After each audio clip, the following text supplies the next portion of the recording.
3, 2, 1. CP in the building. That was a quote from the Seattle Seahawks Twitter account. Mm-hmm. Letting everybody know during the Super Bowl that Chris Pratt was there, and Chris Pratt made a video and he said, CP down here. He talks about how he likes to be called CP. I'm Adam from Your Movie Sucks. This is Sardonicast. Jeez. It's not a joke. I'm Alex from HG. No, I saw the same clip, but man, what can I pull? The future of criminal justice is artificial intelligence. I love you, Jeff Bezos. We love Jeff Bezos. Oh, that's a great quote. What was that, Wurthering Heights? That was a good quote. Yeah, I think that was from Wuthering, right? I mean, I wouldn't be that surprised if it was. It was from War of the Worlds. War of the Worlds and Mercy. Yeah, I didn't prepare a quote, but I will say that I'm feeling a bond of fellowship here amongst us as we prepare to discuss a film that I think is kind of like toxic waste. You know, I feel like we're Chernobyl explorers kind of like trying to stop the bleeding of the reactor. And I feel like we're about to do something really dangerous, but good for humanity, potentially. Sure. Yeah. Yeah.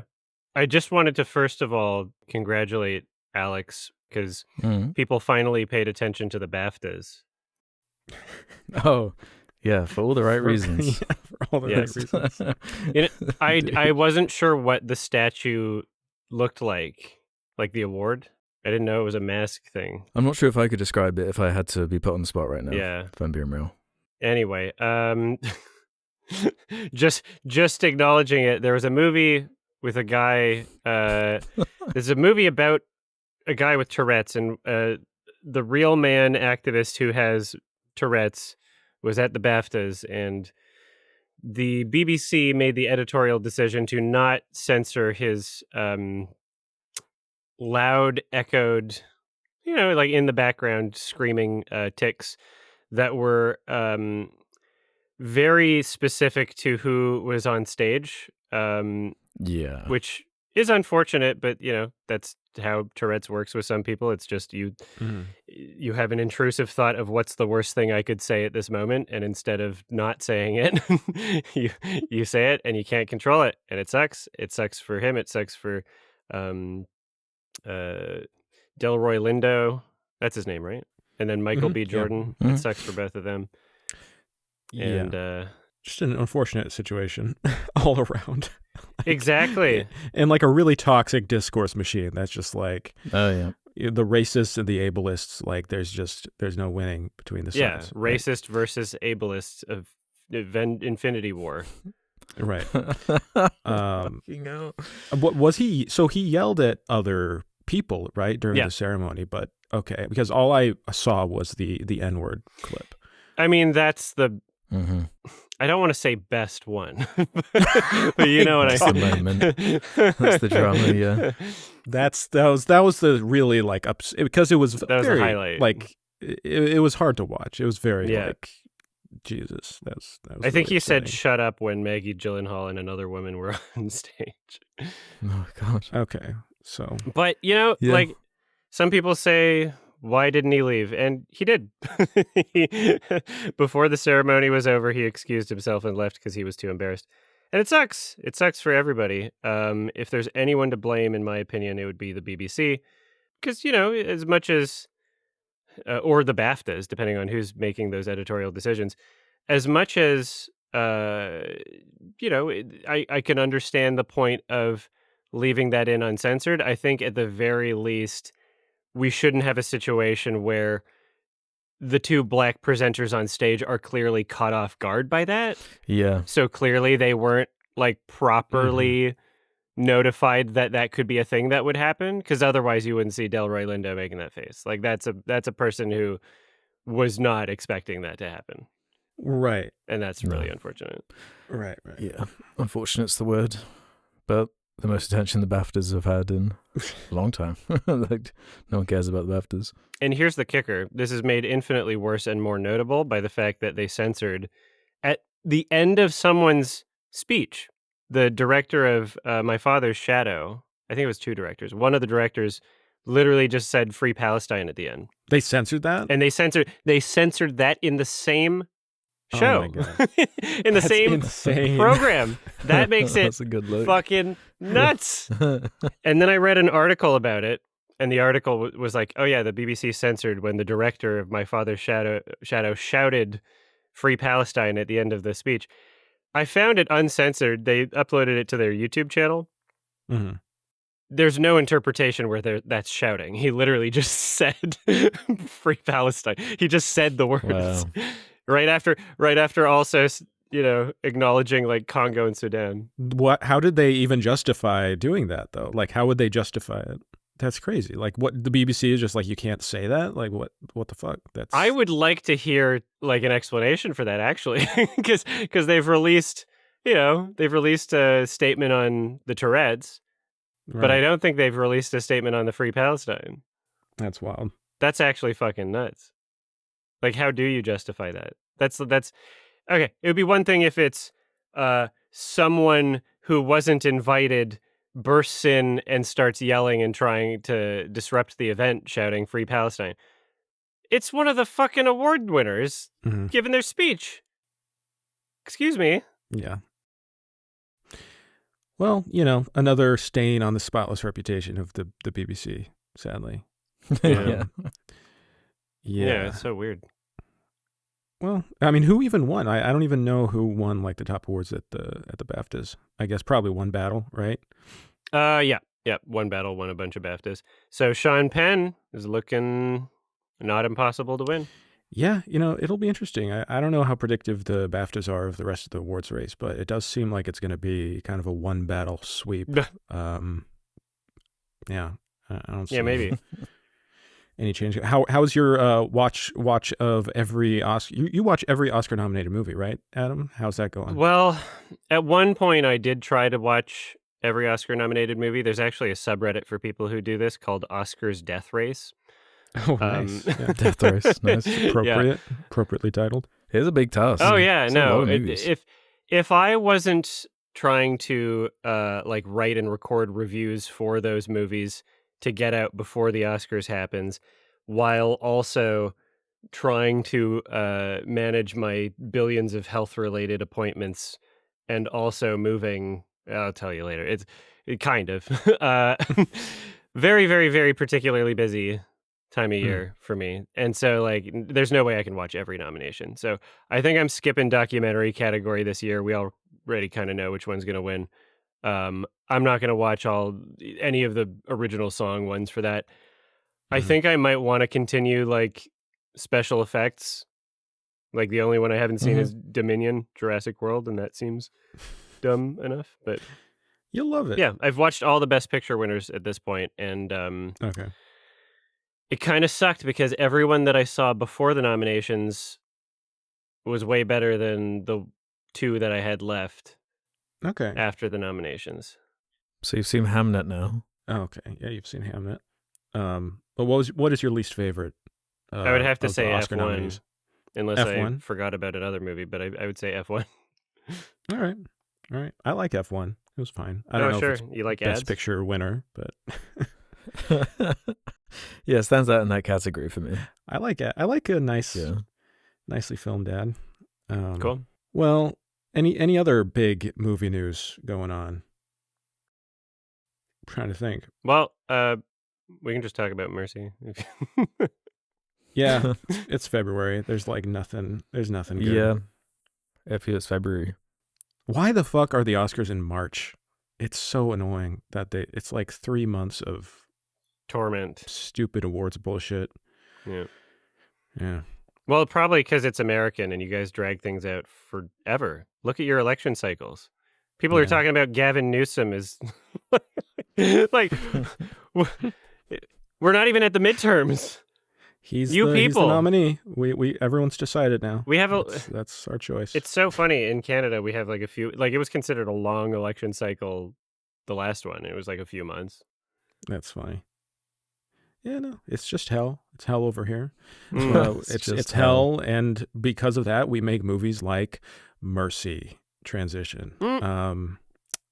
What did you guys think of this film? I think I saw it before either of you, and I think I enticed you guys You did. maybe a little bit with what I saw and experienced. So Oh no, yeah, so not to discredit your contributions, but yeah. I was looking forward to this since the trailer got dropped Oh, really? The trailer did look funny. because it looked very funny and very funny bad. Okay. You just didn't want to see it in theaters. Correct. I figured Yeah. I want to be in an environment where I can shout out loud at the movie and not disturb other people, right? Mm-hmm. So wait for digital. B, I'm doing my part helping it get to digital sooner by not buying a ticket By not going to the theater, the theatrical release. So it's a little bit of activism. But you don't really experience it unless you see it in IMAX. It's not really you don't really experience the film. It was filmed for IMAX. Oh, did you see it in IMAX? No, but it was filmed for IMAX. Yeah, what does that even mean? It wasn't filmed on IMAX cameras. No. It's just like No. I don't know what they mean by that. They're just saying, please see it in IMAX. I would love Yeah. that. Is that like a organic label on foods? Like it can mean anything? Like what does that mean now? Free range mercy. Yeah. Yep. Yeah, I think that's what it means. So was it worth the wait? Did you enjoy it? Man, I mean, yeah, it was like funny, but shit. I wish it was funnier from how, like, you know, Amazon, the link with what happened with War of the Worlds last year, and how that was just lightning in a bottle as far as like a good bad movie. And I was thinking about that with this movie. Maybe that is the key. You know, just grab Ice Cube and put him in a chair, and maybe this will be awesome too. Yeah. Because this is boring. If you swapped the actors, right, they would be very different film. Like this would be the better movie if it were Ice Cube. I think it's mostly dependent on Ice Cube. Exactly. That's the secret. Yeah. Mhm. Because otherwise it's all the craziest stuff that was featured in War of the Worlds, with it basically being an ad for Amazon and them, spoilers for War of the Worlds, them saving the day with a memory stick that they order off Amazon. Mhm. Yeah. This is kind of a scarier implementation of that, with the tech angle of it, the way the title is getting at the AI Mercy, which is a judge in this apocalyptic world that they present as if it's not really a hellhole. It's more of a utopia, the kind of angle they bring it at you. So you're kind of like waiting, when are they going to address how kind of scary and weird this is? And they kind of do a little bit with where it goes, but it's mostly in favor of buy a Ring doorbell. Isn't this good for solving crimes? and this kind of creepy integration where it's like, this is what you want, I guess. This is this scary world we all want and are living in.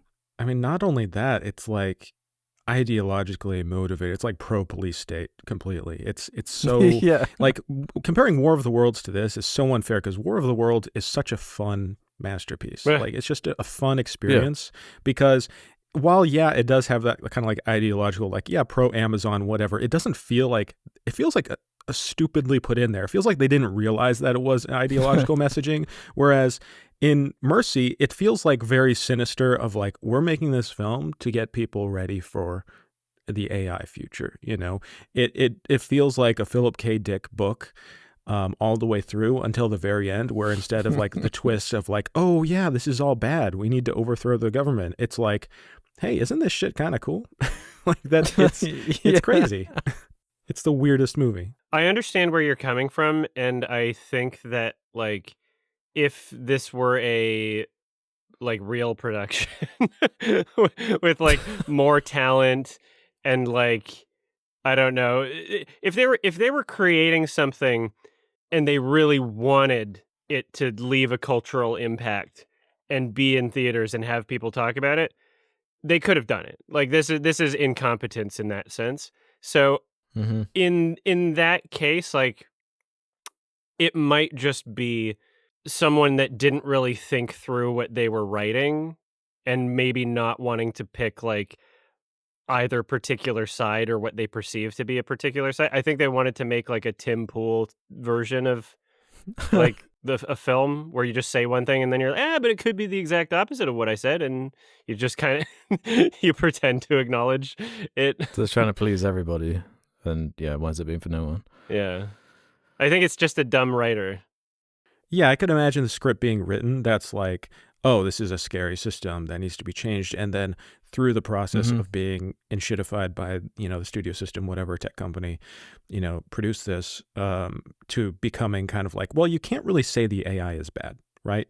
Let's just have the AI say that everyone makes mistakes. Everyone has those days, like that's the better alternative, where it's like, yeah, we can't explicitly state that any of this is wrong.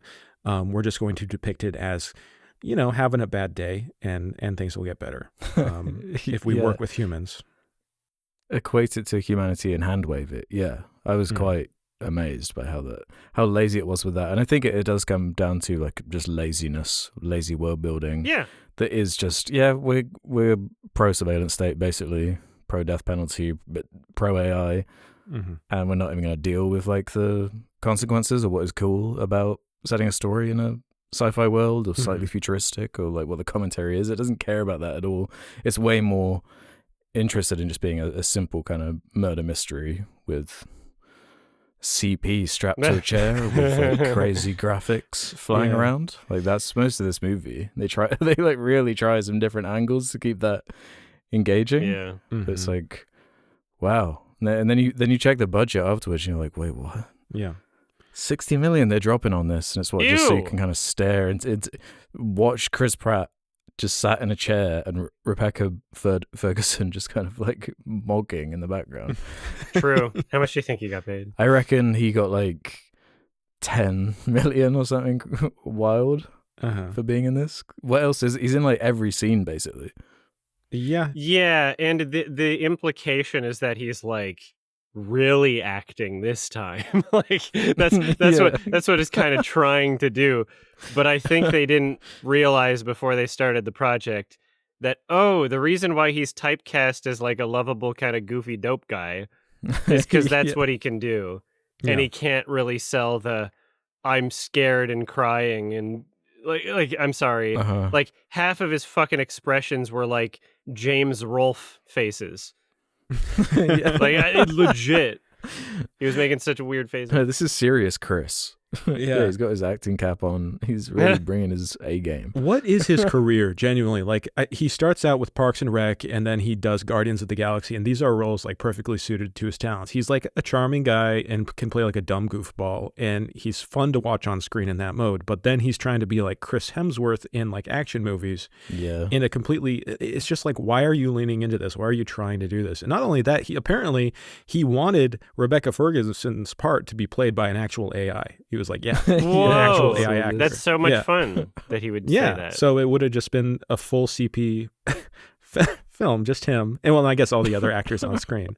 But so close. Yeah, I mean, it's just aesthetically hideous. It's just such an ugly film.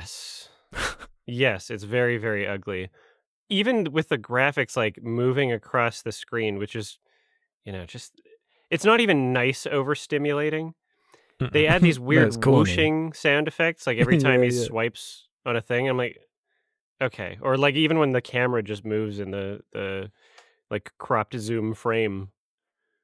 Like it's very not convincing and ugly. I feel like they used AI for some of the action sequences.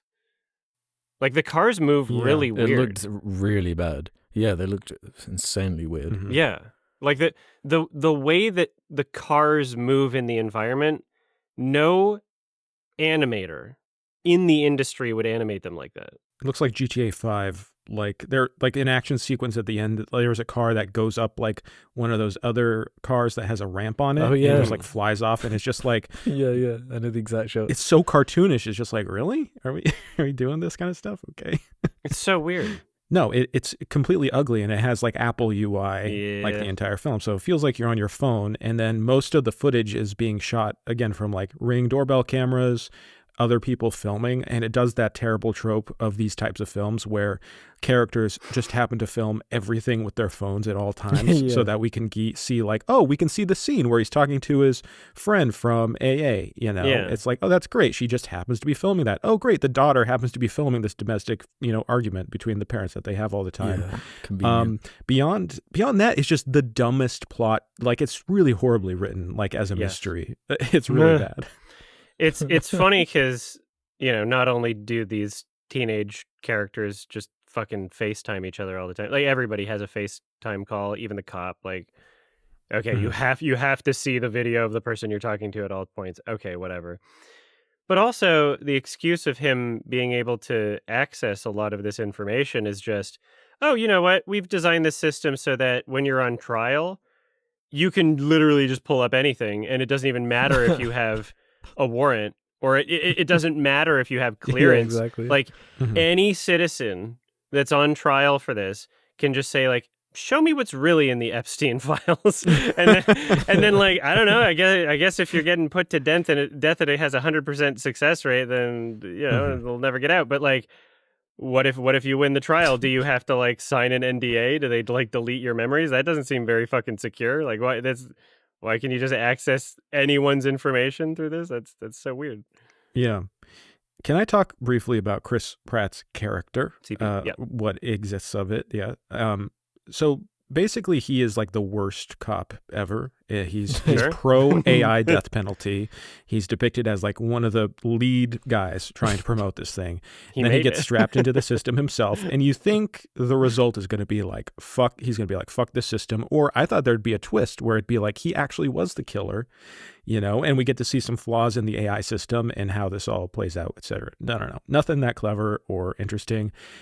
It just turns out that he is the most unlikable dude because all of the evidence we see, in the first like half of the movie, I'm going like, not only do I think this guy is guilty, I think he will at some point kill his wife if it wasn't already, because he is violent. He is physically like, intimidating. He screams at his family all day and all night.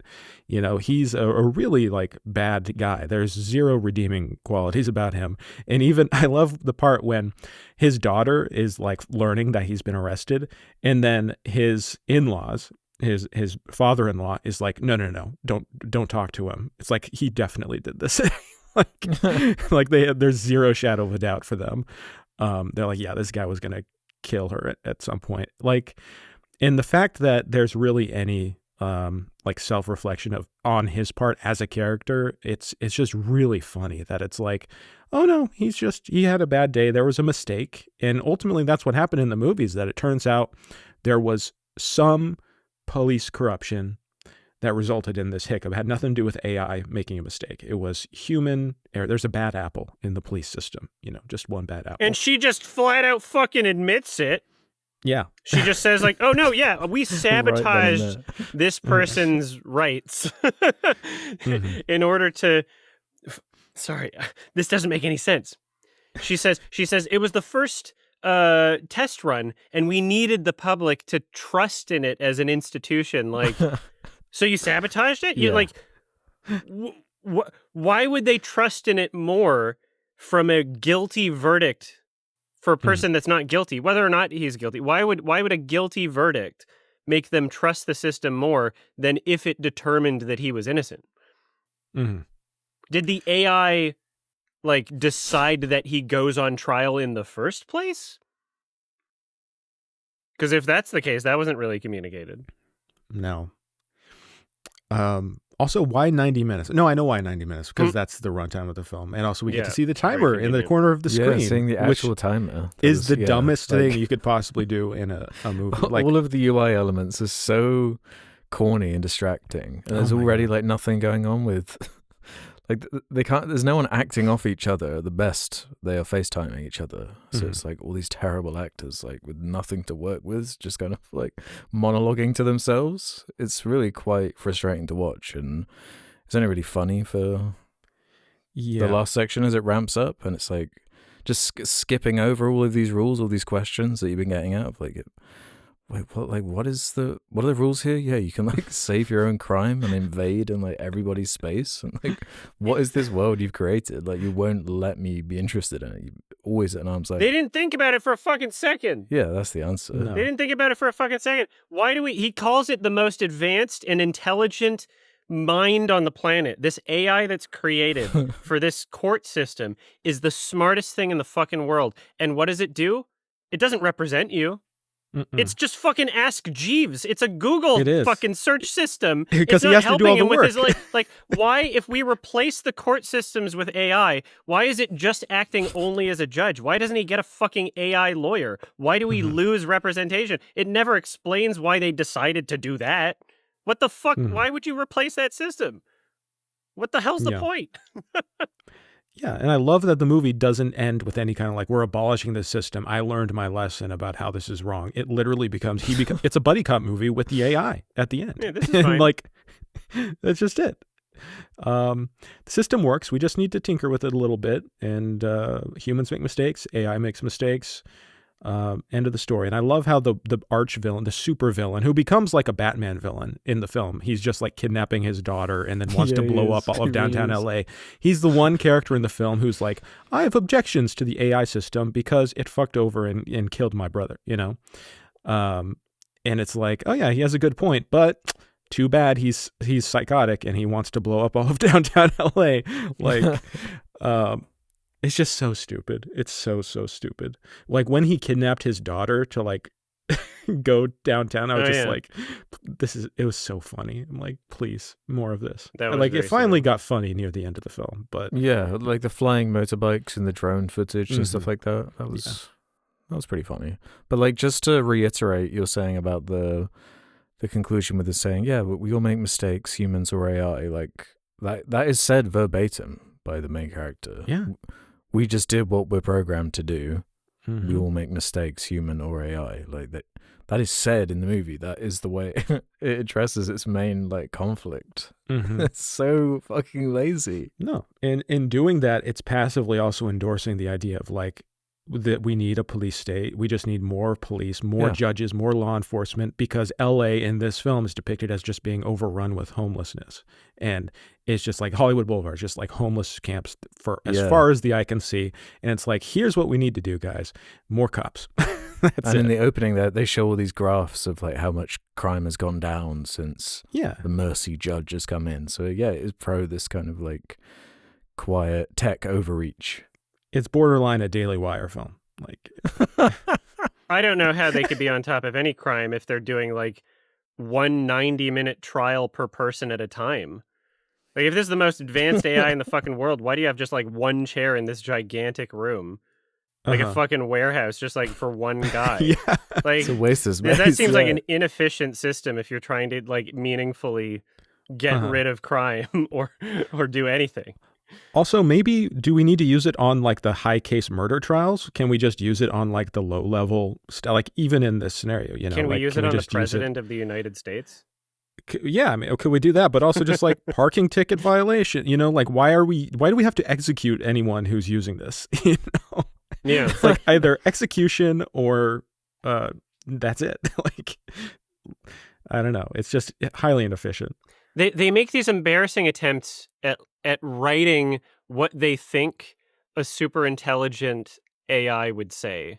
And so there was one moment where he's like, I couldn't have killed my family or whatever. Like, we love each other. And then she's like, love is just chemicals. And so is anger. And it's chemicals and it's not a real emotion. And so you can't, because of that, you could have both. You could be angry and you could love someone and kill them. And I'm like, okay, well, first of all, sure, that's technically true. But that has nothing to do with whether or not he could do both. Like that would be true whether or not it's made from chemicals. Like that's not relevant to anything being said. There's like a point where I forget what he said, but she's like not understanding like a joke or sarcasm or like taking something too literal, you know, like that. Just this weird attempt at like super intelligence. And then how does he get it to do what he wants it to do? He makes an emotional appeal. They never explain that. This fucking advanced supercomputer that's like emotions or chemical reactions. And he's like, but please help me. And she feels sad. Does it? Or does she feel anything? Why does she do it? If she's an advanced supercomputer that doesn't even feel emotions? Because she said she doesn't. Did she lie? Is she lying? Yeah. Can we just praise Rebecca Ferguson's agent, who's just like, hey, you get, $5 million just to sit in front of a camera and a green screen and monotone, not even with emotion, just monotone read your lines. And she was the best actor in this film. Somehow, yeah. Yeah, the way they communicate that stuff was hilarious with her in particular. Like, okay, now you're glitching. And she'll do like a glitchy take, and it's that was so goofy. And as we're talking about this movie, I'm just looking at this poster like on the IMDb page, and they're both just so stone faced. Yeah. On like a grey backdrop, Grr. just these close-ups of Chris Pratt and Rebecca. It's just like, have you actually in real life yet, when you've gone into a shop or into a major city, have you seen like these AI robot pods? Because like I've started seeing them like popping up for real now. They're called like safer pods, and they look like something out of like Half-Life. And they like scan you so they can figure out when you're shoplifting. Or, what? They have one in. I first saw one in. I was in central London like a week or two ago. It's where I got this fucking illness. In Charing Cross Station. Just like a really popular central station. There was just one there. They look like droids from Star Wars, and I was like, why are we just okay with this? Like, what is happening? And then I go home, put on Amazon, and my movies are like, this is cool, man. All of this, what's happening? The United Kingdom has always been kind of a weird surveillance state. Yeah, we love it here. You're already in the Children of Men universe. I mean, that's fascinating. Yeah, that's a weird one. I'm glad I haven't seen that.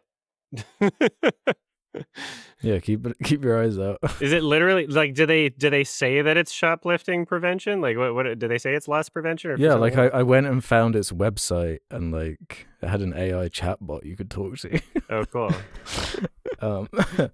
They've got like a video on Vimeo explaining all of its features, and yeah, what's it called? It says these things. The Safer Pod S1. Safer Pod S1. Safer Pod S1. What a dumb name. Yeah.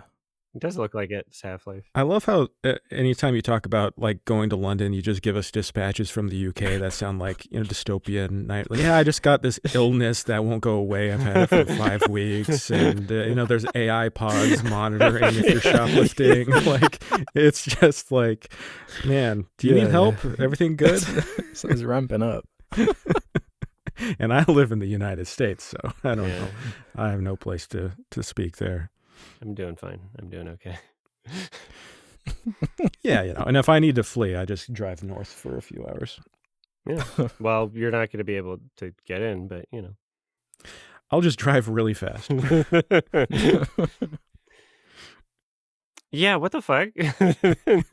Funny story. One time we were driving, I think last time actually we went for the Sardonicast live stream. We were driving in, and Nadia was driving, and she just like didn't realize that we were right at the border. And they have like big speed bumps to slow you down. And she just didn't realize that we were already there because there was like no line. And she just goes full speed over the speed bump, and we just like fly up. Oh God. Well, and we're like barreling towards the border, and we're like, okay, let's not do that again. Well, I'm glad you're okay. Yeah, we're fine. Whenever I drive into the United States, it feels like there's something wrong with my car, and then I realize, oh no, the roads are just shit. Yeah. You're not keeping up the infrastructure. No, also the border patrol they're fucking assholes on the U.S. side. Like driving into Canada, they're just like normal. They're really aggro. Why are they so intense? I know. To make you nervous to give if you show that you're nervous, then they'll use that as an excuse to check your car, basically. They're just looking to bait you. Yeah. We were driving, we had our baby with us, obviously, and we were driving back. And as we're getting there, we hand the passports over, and she goes, "That baby, that's a person, Do you have documents?" We're like, yeah, we know that our baby is a human. What? They're just so... God, that's how cool. So annoying. It's just so stupid. It's like, tell us you need the birth certificate. Like, so fucking annoying. Anyways. That is a weird way to say it. Yeah, they're just like, that's a person. Do you have documents for that person? Maybe they're AI. I would rather them, honestly, at this point, be AI than how they act now, because they're just power hungry. Okay, so I don't understand this fucking safer pod thing. I'm looking. It doesn't even move around, right? This thing is just no, it's static. That's like it an kinda eyesore. looks like a dumpster. Yeah, no, what Yeah. the fuck? And so I like, don't know why it would want to bring so much attention to itself. And a big selling point behind it is like how it defends itself from people messing with it because it's so alluring. oh, because it looks dystopian, and so people will be scared. Is that the like argument? I mean, it does look dystopian. Like you can't make this shit up, but I've seen it with my own eyes. I think where have you like at grocery stores? Like you've seen more than one of them? Have you seen them like outside? I've seen one I saw one in a Tesco in Bristol, and I saw one in Charing Cross Station in central London. This looks like a scam. As in, like, it looks like one of those things where, like, you market it and then somebody who doesn't know any better spends a bunch of money putting them in their stores. Because, like, what are these features? Like, fucking smoke detection and carbon monoxide? Like, things on the floor. Like, smoke detection's a little too late if you've got this thing on the fucking floor, first of all. Right? It's not detecting people shoplifting, because all I'm seeing here for what it is like, intruder detection, meaning fucking motion detection. Like, that's what that means. Flood detection. It looks like a Nathan For You scheme. Like he's actually hiding in there. Yeah, it does. It really does. All in one. And just total safety for your store. Just buy this thing and then you're good for everything. I mean, yeah. I think all of my electronic devices have flood detection, because I'll notice that it's turned off, basically. Like, oh, the water fucking shut it off. Must be a flood. That's crazy. Yeah, it's wild. I hope to never see one of these. Yeah. Like these tech companies got to get better names though. Like SaferPod is terrifying. That's a scary name. It's like, yeah, I don't understand. That's a bad name. Palantir. Why are you naming your like spying like tech company on a villainous device from Lord of the Rings? Like what? Just call it the Torment Nexus at this point. Yeah. Oh yeah. Don't we have like a Skynet now? I wouldn't be surprised. Grok. Well, that's just adorably sad. Grok, just the noise that a little demon makes when it dies. All right. Do we have anything else to say about the CP Mercy? No, it was kind of boring. 1 out of 10. It was mostly boring. Nice. I would give it 1 out of 10. Yeah. Yeah, 1 out of 10 for me as well. I got to shout out this random director guy though. Timur Bekmambetov, who's like... He's not so random, actually. Explain? If there's a movie where it's told through a computer screen, he's like all over. He's the producer, right? He produced Unfriended. He produced Searching. He produced fucking, the sequels to both of those. He produced War of the Worlds, Amazon. He just like, that's, it's computer screen movies is like water to James Cameron for him, basically. Like, it might be a fetish. Is that the trick to the industry? Just get like a gimmick? Like niche. If you're just the first director to film a movie with an LG refrigerator, just like that's your thing. That's your thing now, yeah. We're doing refrigerator movies. Mm-hmm. But he's been a director for a while, and his breakout films, really random stuff, Night Watch and Day Watch, were like all right, and they had good effects for the time, like 2004 and 2006. He directed Wanted, where you can like spin bullets or whatever, and Abraham Lincoln Vampire Hunter, which is something that people talk about and remember. Those are Ben-Hur remake. Dumb guy classics, especially Wanted. That's just like such a. I remember that was and like the Ben-Hur remake. Yeah, right? Exactly. Jesus. But yeah, he's been around. I recognize his name when I see it, and so it is funny that he directed this. Good work, sir. I hope you continue prospering. Yeah, I wonder how much he got of that 60 mil slice.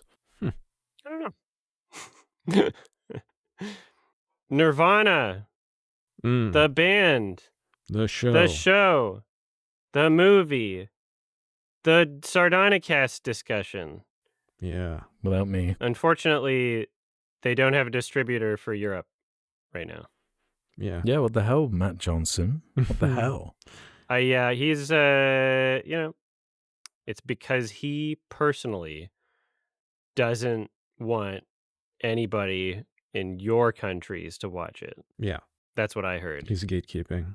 Why is he gatekeeping this movie? Because everyone is glazing it nonstop. I want to see it, but I guess I'm not allowed. Yeah. So you guys had him on the podcast, right? Yeah, you had him and Jay McCarroll. Yeah, we did. We could have him back if you want to talk to him. Oh, yeah, that'd be cool. We could have both of them back if you want. Yeah, why not?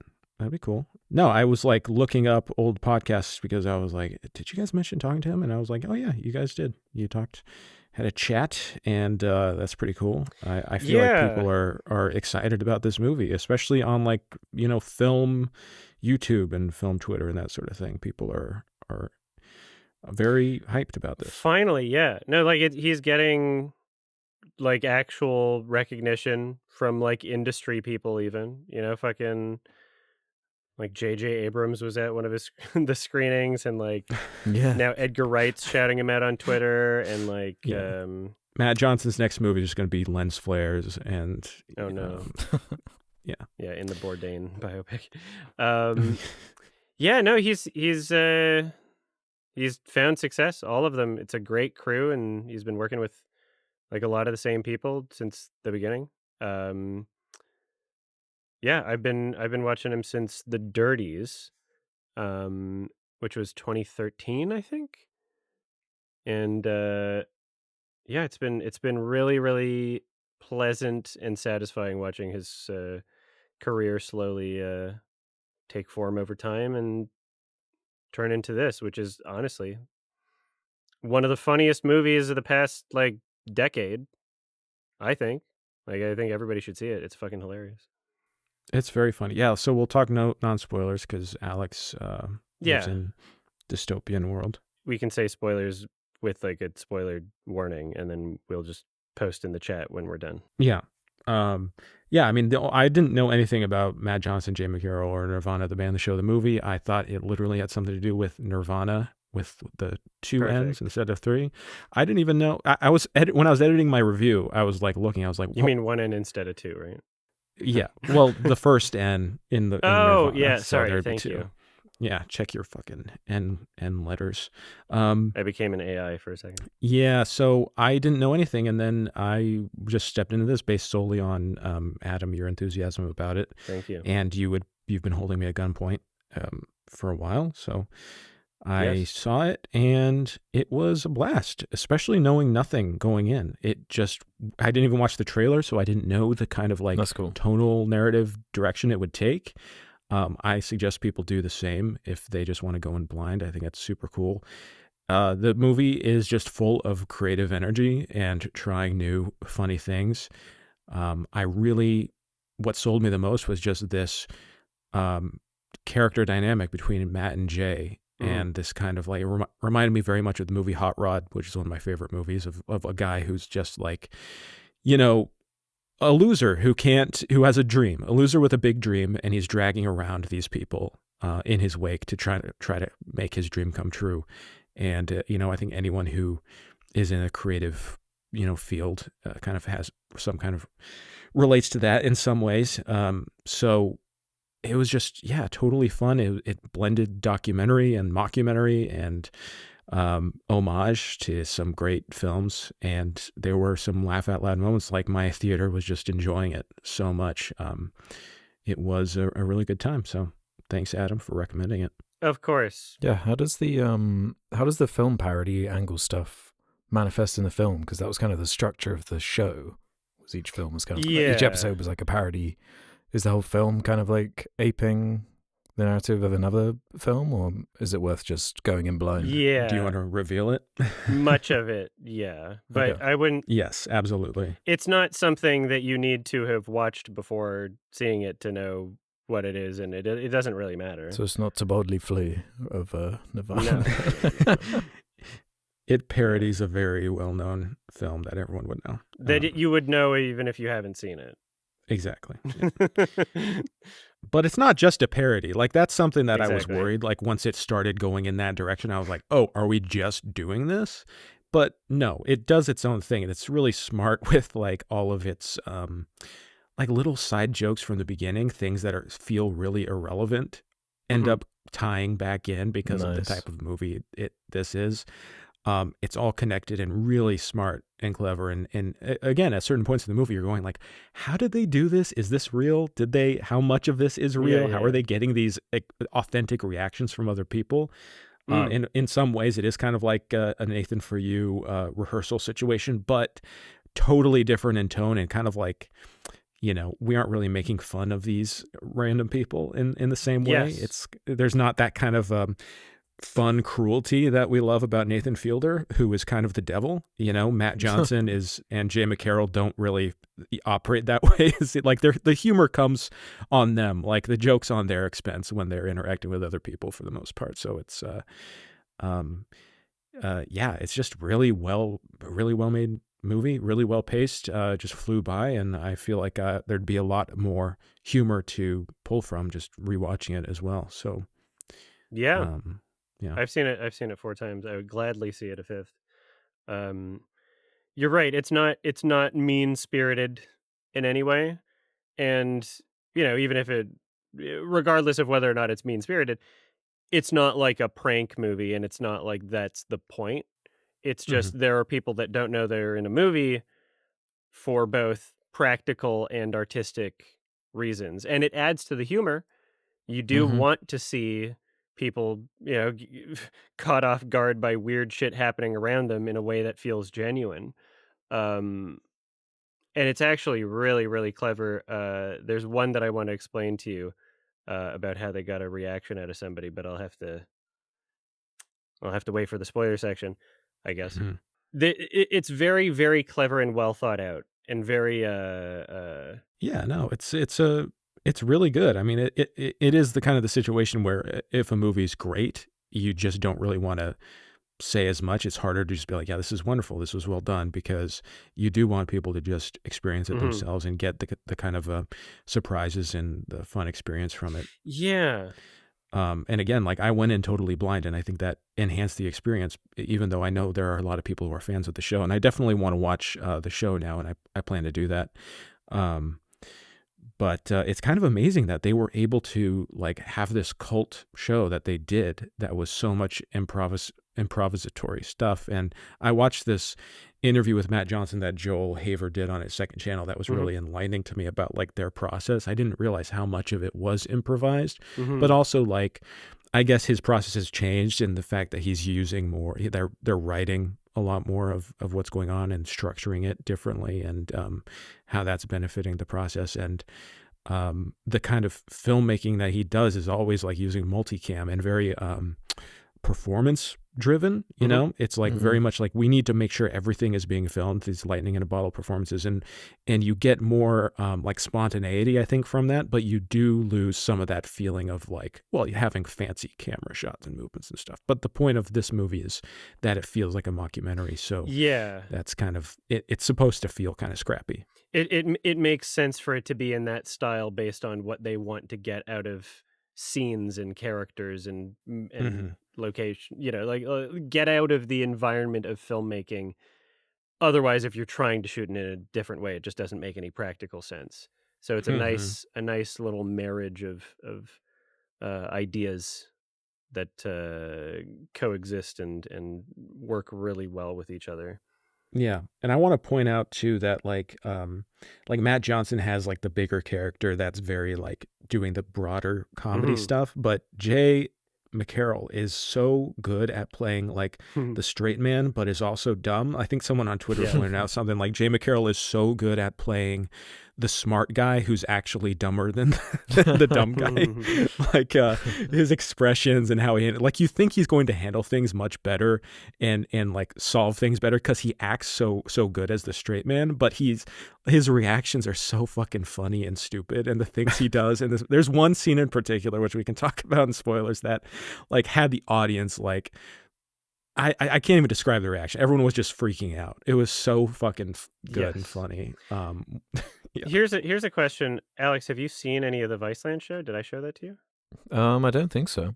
Oh fuck. Well, I'll keep that in mind. I wouldn't mind getting into little spoilerino. So Alex, Mhm. wait for us to type in the Discord, and then you'll know when to unmute or Okay, whatever. I'll take We'll my just- headphones off. Yeah, Purged. we'll say we're done streaming or whatever whenever. Bye, Alex. Bye. Bang. So here's the thing about this fucking guy. So yeah, what's really interesting, anybody who doesn't know listening and just wants to be spoiled, with it being a time travel movie, there's a reaction of the woman who's outside of the CN Tower, which is I think you called it the Toronto Space Needle in your video. I did, yeah. People got upset at me. Yeah. As they should. Also, I'll mention people from Toronto, they like it pronounced Toronto as if you don't say the second T. Oh, Toronto. So if you say Toronto, then they'll be like, that's bad. So like people from Nevada don't like Nevada, sort of thing. Yeah. Is that true? I didn't realize that. I know, isn't that weird? Anyway, the woman who's outside of the CN Tower, who he basically bumps into twice, all they did was they just shot it out of order. So the second time was actually the first time, and then the first time, he's able to say, "Oh, have I met you before?" She goes, "No," or whatever, right? That's so good. Which is a genuine reaction from a real person because she hadn't. They just shot it out of order, which is really cool. That is so clever. Yeah, I was wondering about that because like the time travel specifics, like it's so important in these types of movies that you get like random stuff happening or things that are offhand that don't feel important, but it's like seeing it a second time, you're like, oh, we're back in this moment in time. So like as he's there, he sees like Spider-Man holding up a woman or something like that, that they clearly must have gotten like those people to paid to do it like multiple times, but everyone else is like, yeah, maybe actually there, like, I don't know, like there's so much of that trickery, especially like, have they talked about getting into the CN Tower and how much of that was real? And like, that's the one thing that they say that like legally they have to wait before being able to, like, they like, I don't know what they did. What was very funny is at the premiere at TIFF at Midnight Madness, the mayor of Toronto was actually in the crowd. Oh my God. So like they said like before the show, like, hey, please just don't worry about the things we show. Don't arrest us. And don't get us in trouble, sort of thing. But it was great. Like she showed up to support in that way. Like it was awesome. Yeah, there's a lot of fun, clever trickery going on, and these guys through the web series, which is good for what it is, very funny, just rough around the edges, and then the TV show, which is like one of the funniest things ever, and also super fucking clever. Like the meta layers in the television show go really, really, really insane in terms of like how they get the shot or how they get the scene or the location. One example I can give you is Matt Johnson directed a film called Operation Avalanche, and it was about two characters basically faking the moon landing with Stanley Kubrick or whatever in the 60s, right? That film got accepted to premiere at Sundance. And so as they're filming the show, they were like, okay, well, we're going to be at Sundance. Why don't we use that as a way to get an episode where the characters make a movie and go to Sundance? And so in the episode of the show, there's this fake movie with the same title called Operation Avalanche, but it's like about it like a school shooting or something. And it's like really super fucking cheesy and terribly made because it's made by these characters. And since the characters' names are the same even, they went to Sundance and they snuck in basically phrases that they could use for the show into real interviews that they were having about the real movie, but in ways that it would make sense for the fake movie. And they did That's this incredible. whole fucking like fake like Q&A basically after, like you'll see the episode, but that's how dedicated they are towards like not just being bold enough to go out there and do something crazy and you're not sure how if it's going to work or if people will get mad, but also being clever enough to figure out how to do it obviously within like limited time frame. There's only one way to get the shot, like if you mess it up, you mess it up sort of thing. But yeah, they managed to do it. Like there's a lot of coordination and planning and clever uh, ideas being orchestrated. And they've had so much experience with it now. I love that because it's like true indie filmmaking kind of like trickery that I love. And I love learning about like behind the scenes stuff like that. Getting a lot with a little. But I saw a clip of them. I think Jay was winning some kind of award. I don't even know what it was for. But then during the awards acceptance speech, they're like, okay, we're going to actually film something. We need a moment for our next film. And they literally filmed the scene of him getting a Grammy on that's stage. So funny. Yeah. Like, I was like, oh my God, that's so clever. Like, that's how they got the footage of it seeming like he was winning a Grammy and like tricking their way into getting these shots. And it's the same way, like when they do the time travel stuff, like they just I guess have all of this footage from back when they were shooting the web series or whatever. And they can like make it seem like they were actually there. And I love that moment in the movie that's so silly, and it's like pointing out how silly it is, but it's like to make it seem seamless, where they're in the RV and they're in 2008 and they're like, guys, we can't go out there with these like super high-tech futuristic cameras. And you look, it's just like a normal camera. it's like we need to use our shitty camera from 2008. I like how they almost like it's almost leaning towards like that they won't do it. He even says, which would be very difficult to pull off if we were faking it.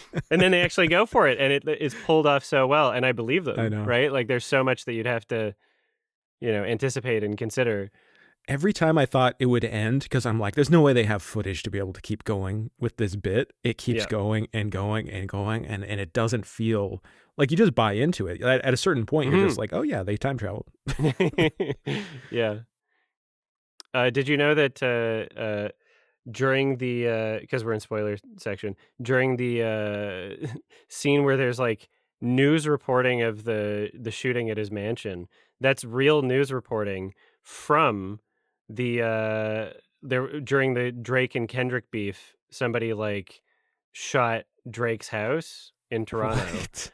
Yeah, What? and like a security guard got hit. Like there was like a drive-by basically. Oh my And God. so like Matt and like Jay and Jared, I guess, and maybe somebody else from the crew, they literally just they heard there was a shooting. They're like, okay, we're close by. And then they went there and then said, we're press. And they said that they were like independent press, basically. Oh and then my you God. can literally see, like if you look up on YouTube, there's like news report. I'll send you a clip later. But you can literally see like in actual news coverage of the Drake shooting, you can see Matt kind of like running around directing Jay like to be pretending like he's hiding from the police. And they didn't even really know what they were going to use it for at the time, I believe. They kind of just saw an opportunity. They're like, yeah, we're going to get some footage. And they kind of figured out what they wanted it to be around that.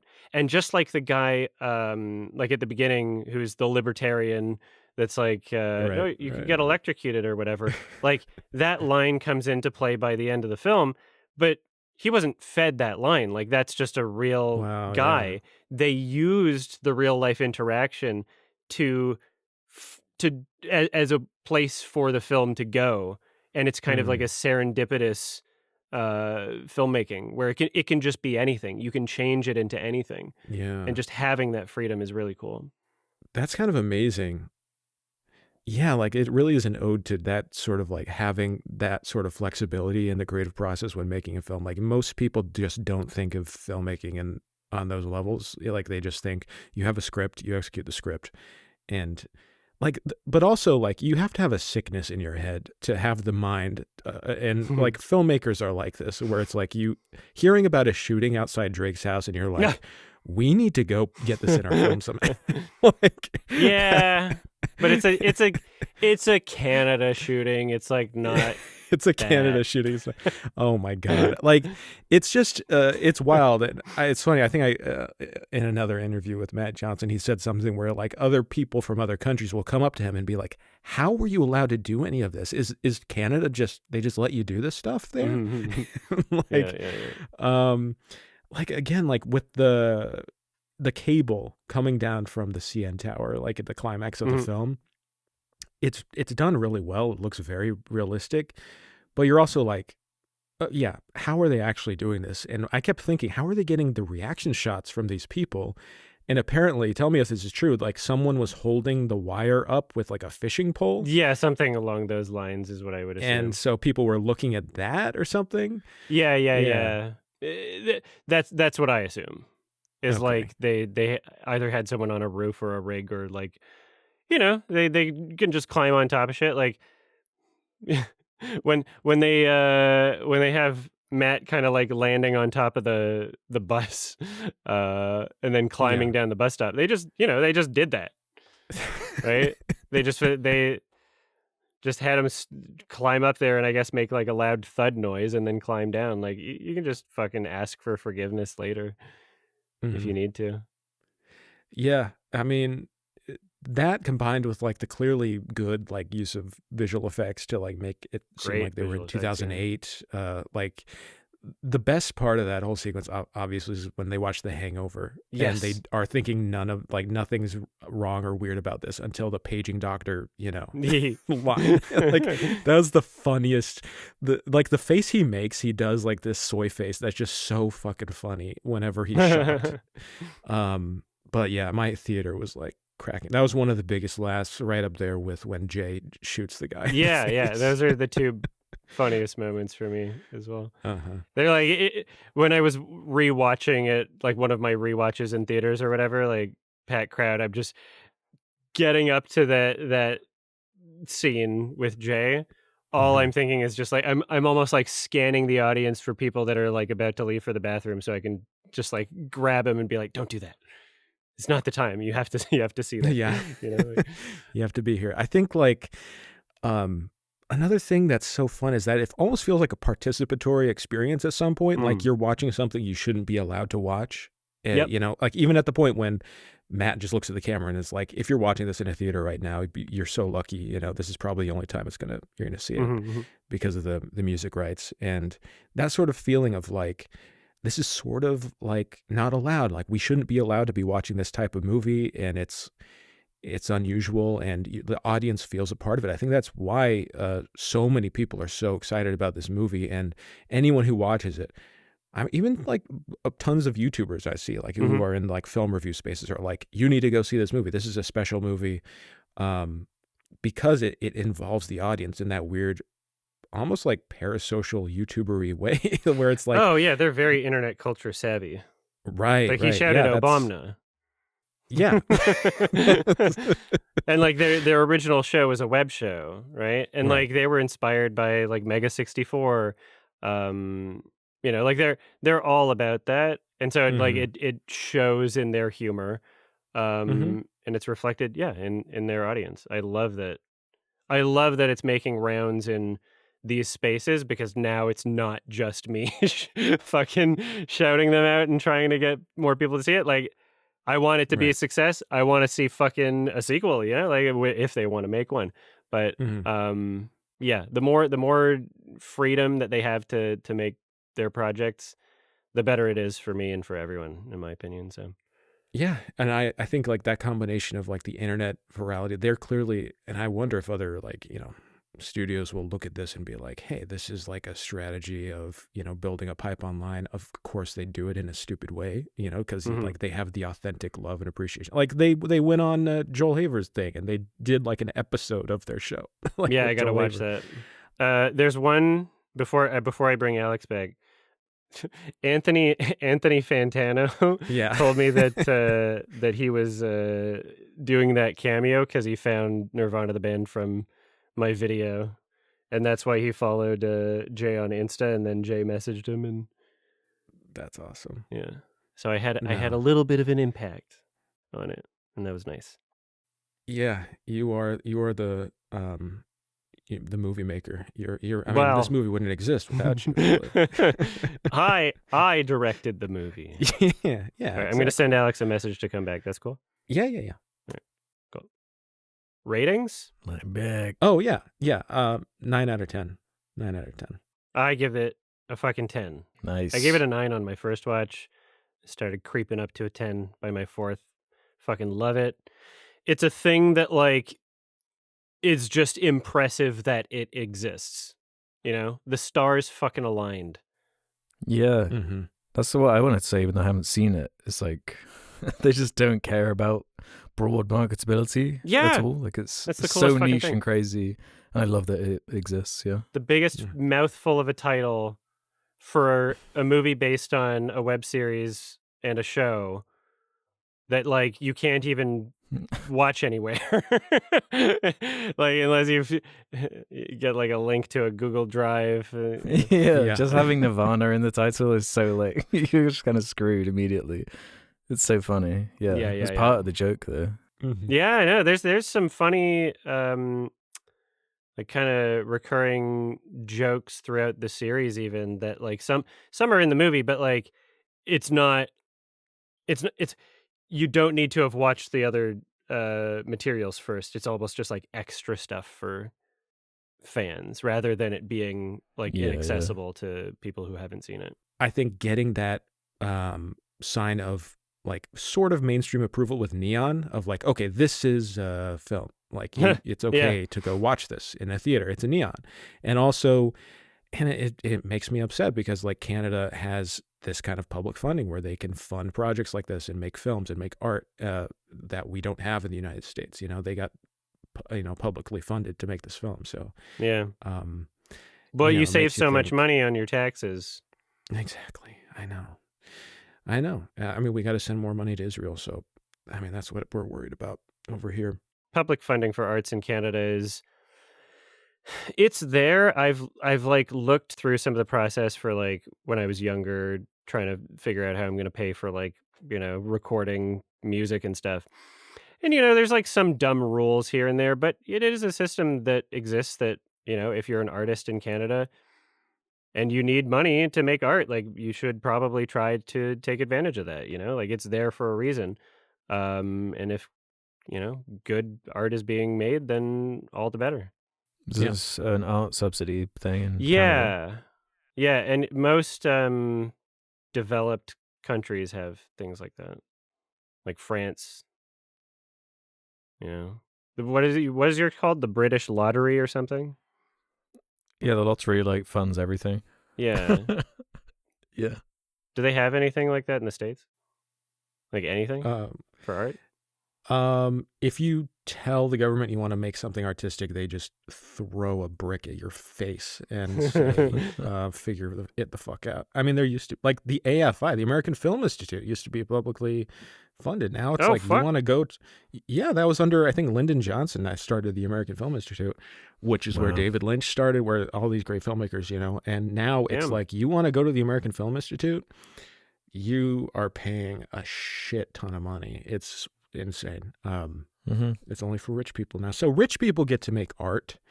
And it's the best art. Alex, you had a great fucking rant. I listened to your Wurthering Heights review and your rant about, arts funding and how only rich people get to make art now. It was highly cathartic. Boring. Yeah. Especially like the contrast of a Wuthering Heights and success it's found contrasted against like a 28 years or something, which is like, we've got a classic British director attached to that from a working class background. It's weird and different, experimental. No one cares about it. Like it bombs basically. Yeah. The message is no, but then you get Emerald in there. Adapt a book. It doesn't have to be anything even like the book. I haven't read it, but from what I understand and what I've learned since watching the film, and you've read the book, right? I love the Jake? book. Like, it's one of my favorite books. Yeah, it's an and incredible. it book. seems like it's a really interesting, like structurally and what it's saying, and this like generational format to it. But the film is not about that. It's basically just like a flat kind of very desperate like softcore porno, basically. It is, yeah. And it's like fine if you want to do lowbrow. That, Yeah, if you want to do that, that's. I mean, like I thought the production design and everything was really nice, and there was some interesting. Yeah, it's incredible. There. But it ultimately is like trying to be this transgressive object. It's trying to be this like horny, transgressive, like, oh, aren't we being bad and naughty? And it just really isn't that. It's kind of boring. And it's just kind of feels like so boring. Well, yeah, it's kind of like a boring love triangle film where all of the thorniness of the book is kind of removed and stripped back. And like, I'm not saying you have to direct the book 1-to-1, but if you're going to do something different, at least do it interesting in a different direction, or go full camp, big.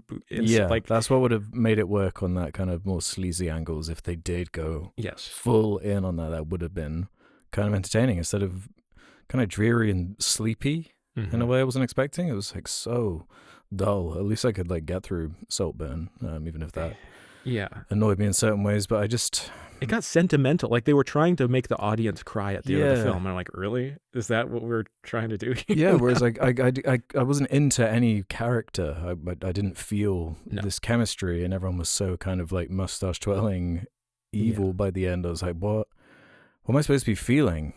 Exactly. And to put it into perspective, like the book isn't like a horny, like there's no sex in the book, it like first off, but also it's like about generational trauma. Like it covers probably like 60 years of this these families' lives. And it shows like the cycles of abuse. And it also deals with, racism and all this like class issues. It's very like class oriented, and it has just a really like the characters are fucking demonic, like truly. Like there's Heathcliff by the end of that book is irredeemable as a character. He's this like monster, and the movie does sand that down in order to make it kind of like a fun, horny, like BDSM-ish type thing. And like again, if you want to do that, that's fine. But it's like, if you're gonna do it interesting. Go big or go home. Like, let these characters be complicated. I mean, I was just saying, like, I liked your little class analysis there and talking about public funding and everything, like how Wuthering Heights is an example of the type of art being made when we just let rich people make art. And it's like, we can let that happen, but, you're limited. Yeah, no one's stopping them. Yeah. With this example as well being with so much of the inherent drama and tension of the story is about like the class dynamics, and like since I made that video talking about it, watching a bunch of interviews of her talking about her process behind the film, she doesn't bring that up like a single time, and basically alludes that she's not the right person to tell that sort of story, in which case why are you making Wuthering Heights? Yeah. Why are you adapting this book then? Like, sure, take the setting or the ideas of these characters that you've liked, and I guess putting it in the quotation marks is supposed to be her like, this is mine. Like, it's not actually it. It's like the Emerald's version of it. It's going to be a bit steamy this time. It's like, yeah, maybe a swing and a miss, but it just feels like a very aesthetics led, and just, I don't know, that can work if everything is on that level, but the script just isn't as spicy as I think she thinks it is. No, and that's the downside. If you want to be a big studio filmmaker, like you're only going to be able to do as much as, like, Saltburn had the infamous bathtub scene, but it's like, you can do a couple of shocking moments. But I mean, Wuthering Heights didn't even have that. It didn't have anything where people were like, "Oh, remember that moment? That was crazy." Yeah, because in interviews they're asking her like, "Oh, what is the bathtub scene of this movie?" Right. In interviews, and it's like, what? That kind of goes to show how people view her films as this kind of like boundary pushing person, when it's almost like the inverse to me. She's actually seemed like quite safe in like what she is adding with her commentary and this stuff, and it does just feel like an aesthetic, and that she never actually is diving into this in any real depth or finding what was interesting about these stories or characters. It does just feel like wanking off kind of for a couple of hours. I think castration movie would melt these people's brains. They would die. Yeah, because I do wonder about that sometimes. Like, am I just sanded down compared to like an average? But broadly, it doesn't seem to be like it's making shitloads of money and like people weeping in my theater. But at least like critically, it's not really getting. It's found its audience, but I don't think it's people who are fans of the books or people who are big fans of cinema necessarily. It's that group in between. And you know what? The normies, they deserve slop too sometimes, right? Sure. I just don't know why you'd pick a book like this to do it with in that way. It's in the public domain. Yeah, true. Oh, that's a good reason. That's an amazing reason. Yeah. Anyways, I guess we don't have to keep going on about this film. All right, cool. Nice. Recommendation time? Recommendation time. As in yours? Yeah. Did we say? I don't think we gave ratings actually for Wuthering Heights. Just I didn't quickly. watch it. Yeah. I mean, I just gave it 1.5 star. I think it's Emerald's weakest yet. We'll see where that goes. Yeah, I think I gave it a 5 out of 10. Although I might lower it to 4 out of 10. Fair enough. Yeah, being generous there. But yeah, recommendation time. This week was my recommendation, and I recommended 1977 William Friedkin's Sorcerer, which is a movie I've been wanting to recommend for a while. It's one of my favorite movies ever. I saw it probably in like 2016 or something on DVD before it really had proper like Blu-ray release or anything. And now it feels like it has been fully like brought back into the canon. You know, at the time it was a huge flop. It was a disaster. It was William Friedkin's first major disaster after the success of The French Connection and The Exorcist, which was a huge success. Lots of stuff that are weird about this film that kind of explain why it didn't do well. First off, the title. It's called Sorcerer. It has nothing to do with magic or wizards. Yeah, what? Except, I guess, like metaphorically. There ain't no sorcery here. It is a remake or an adaptation of the Georges Arnaud's novel, The Wages of Fear. I had never seen The Wages of Fear until this week when I decided to watch it. Because I feel like that would help give some insight onto this film. And I do have a lot to share about the original. I didn't ask you guys to watch it because, you know, you guys have a lot to watch anyways for because I specifically requested that we cannot do long movies or double features right now. Exactly. And the original, The Wages of Fear, is 1953 French 2.5 hour film. So yeah. I really wanted to, like, as soon as I heard that, like, oh yeah, you know, people wanted me to watch this for context, like, and that it's great in different ways. I really wanted to, but I literally just I'm so pressed for time right now that I couldn't get it in. Yeah. All I'll say about, well, I'll get into it a little more, but what I'll say is that you guys should absolutely check out The Wages of Fear.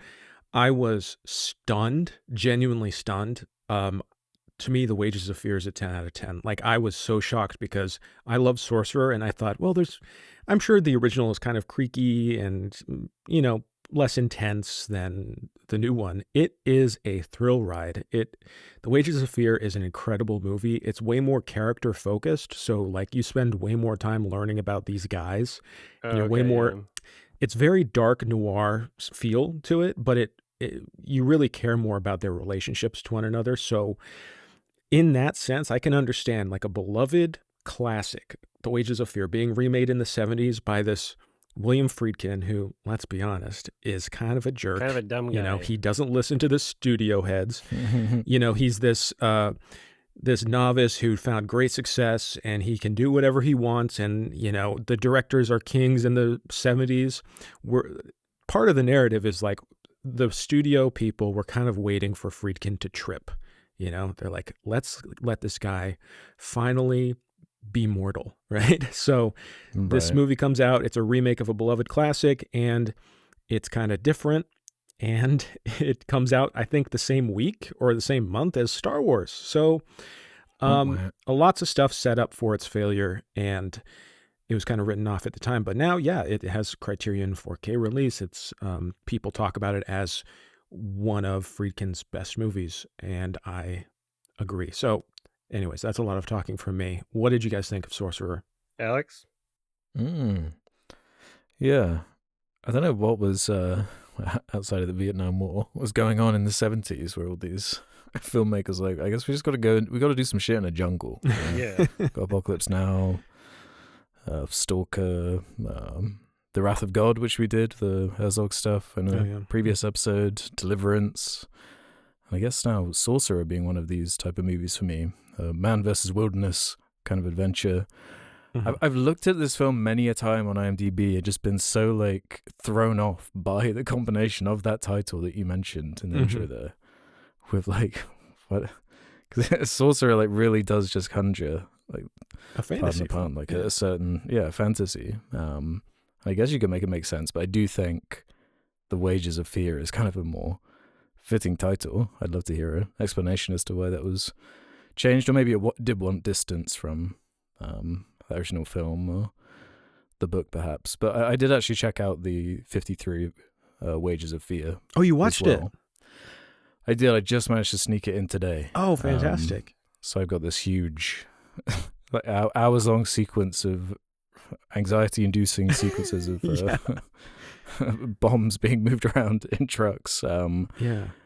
But I really liked both of them. Nice. With a slight edge towards Sorcerer, I think, actually. Cool. With it being this kind of jungle adventure, the tangibility and practicality.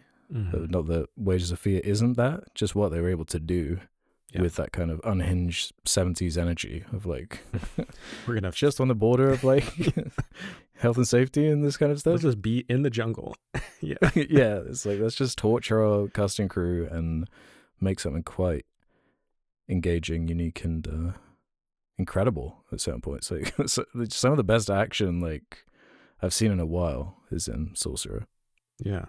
Well, I'm so glad that you enjoyed it and that you watched the original. Yeah, but I do think like for me, I get two different things. Like the original has brilliant like Hitchcockian suspense. Like there are four or five set pieces in The Wages of Fear that are just brilliantly constructed in like this language of cinema that's like amazing, but it doesn't have that same type of grime or grit that you get, of course, from a movie that's shot entirely in the jungle, with like it's a comparison. I would say that I feel like The Wages of Fear kind of feels like a nuclear war take of like at any second these bombs could blow up. You never know what's going to happen. We're transporting nitroglycerin, like the chaos of chance and randomness. Whereas Sorcerer feels like these guys are fated to doom. Like this feels like purgatory or hell. That like there's no escape. Like a Cold War. Yeah, that is interesting. Contrast those interpretations of the same story, because the basic beats are still there, but as you said, they really couldn't be more different from a kind of stylistic or atmospheric perspective. Yeah. Yeah. No, this was a really great watch. I was just fuck it. I've been having such a touch and go week of just like bam, bam, bam responsibility after the other. So just like by the time that I got to this, it was like just end of the day last night. And even though I was like, started the movie, felt kind of still just stressed. It didn't take long, for the film to engage me enough and just kind of lull me into like, oh, actually, I'm feeling better now. Just kind of watching and engaging. I love that. Your relaxation from a stressful day is to watch the most stressful movie. Oh no, it's great. Yeah, we've talked about this. Yeah, no, it's pretty nuts. Like it's really really impressive what they managed to capture on film here, and especially with um watching this kind of makes me even more intrigued to check out like Fitzcarraldo and the companion piece documentary with it. And although that I understand that there's like a story behind that one of just the filming conditions, I don't expect it to be as well shot as this. And so that's something that I really love about this film in particular, when it comes to this genre of we're going to the jungle to film things in the 70s or whatever. It really has a sense of like not only variety when it comes to the shot composition, the framing, but also a sense of intentionality. Like it feels motivated. It's varied. It doesn't feel stale in any way. The editing also really helps with this, like fantastic pacing. And it's also for me, I as much as I really did want to watch Wages of Fear, I do love how unpredictable this was for me. Like when things were happening, I was like, oh wow, like like what wasn't kind of anticipating it. And things go in many different directions in a very nice pace. Like 30 minutes through the movie, we've met so many characters, we've seen so many different settings, and it just feels like a nice flowing piece of art that's just a pleasant thing to watch. Yeah, that structure was cool for films of this genre. The kind of vignette introduction to these different characters before they're smashed together in the trucks. I thought that was a cool way of trickling out the information and adding some variety in there. That's interesting. You guys are talking about like praising the opening like half hour. That's just kind of like all over the world as we meet these characters. Boom, boom, boom. It's intriguing. It's like, where's this going? Like, how are they? Right. How's this going to link? It was all compelling. It didn't feel like it was like a big narrative mess or anything. Also, like the immediacy of the images, like you are there in those locations, like those are real explosions. Like it just feels, again, like watching movies from this era where like Friedkin has the ability to not only film wherever he wants in whatever style he wants, but he has the budget, at this point to have like his blank check movie. So getting to see all of that. And that was one of the complaints of this movie. And I frequently see that as a complaint with this movie is like the half hour feels like, oh, it's unnecessary. The original didn't need it that. Okay. Well, let me tell you, the 1953 version the intro is much longer. Both movies, it takes an hour. I was kind of looking at the timer to see. It takes an hour for both movies to get on the road, literally, when the trucks start moving. It's about an hour. I think that it goes much faster in Sorcerer simply because the editing is a lot faster. We're moving a bunch of different locations. It's visually more, there's just more happening. However, with The Wages of Fear, I was like really compelled by the characters, whereas in Sorcerer, I was kind of like, I don't really care that much about the characters. I'm curious what you think about that, Alex, if you had a different relationship to that. That's kind of interesting because there is the quality of the music in Sorcerer was a big thing for me. I love Tangerine Dream. Yeah. I thought that created a really weird, unique atmosphere to that jungle, which isn't there in the same way in the 50s version. There's like no music in the 50s version. Yeah, exactly. So that contrast of the characters, though, specifically, I liked the same set of characters just in different ways, I guess. I think I am overall leaning more towards Sorcerer, and that is the one I did pick to watch first, as it was The Wreck, and I wasn't sure if I was going to be able to get necessarily to Wages of Fear. So maybe it's like the punch of the story first off, but I don't know. I still think I prefer how it came together as a piece. But it didn't even stand out or contrast that heavily as far as like, oh, this one is so much better.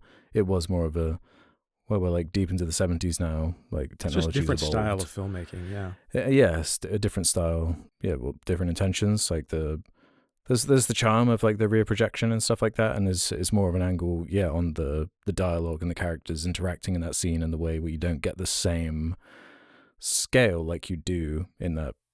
The flexing of the environment of the 70s stuff and the way that's integrated. Even though there's still loads of beautifully put together environmental, like on location shots in Wages of Fear, it is all just kind of ramped up in Sorcerer for me by direct contrast. I like that the set pieces are kind of different too. Like, in Wages of Fear, you have the driving fast down the road, set piece. It's also different. Like the Wages of Fear is more in the desert, and Sorcerer is all in the jungle. I'm not going to, spoil the set pieces in Wages of Fear. I do think, Adam, you should I would give it some time before you watch it, just so that the story's like fresh again in your head. But Sorcerer has like the once they get on the road in Sorcerer, and all the stuff before that is fascinating and beautiful and mesmerizing, and the score and all the explosions and action, like it's a jam-packed first hour. But once you get into the second hour, and this is just a 2-hour movie, it's really not that long, it goes so fast. I was shocked rewatching this when I was like, fuck, it's already almost over. Like that. It really moves. Yeah, it seems like it has very different goals from the original, from what I can tell. This is maybe the only film I can think of where the explosions are fun, because all of these other movies, like the people just throw them in, and it's like you're supposed to be impressed, right? And there's such a pretentious kind of expectation of spectacle to go along with it, but it never feels meaningful. It never feels impactful. Like it doesn't even. So many movies just have random explosions, especially from like, I don't know, 90s, right? In this film, every explosion was like fun and exciting. And it's not just purely because of the context of the movie and what the plot is and where these characters are. It also has to do with how it's shot. There's Mhm. something particular Mhm. about the way that the color feels in this film, where the flames, both from fire sources and explosions, really pops out from the frame, from the Mm, rest of the colors within the yeah. frame. There's something really kind of eye-catching to the colors in this film, but particularly the explosions, and that might have something to do with it. But yeah, I was having a blast Ah, watching this movie. Nice, yeah. nice.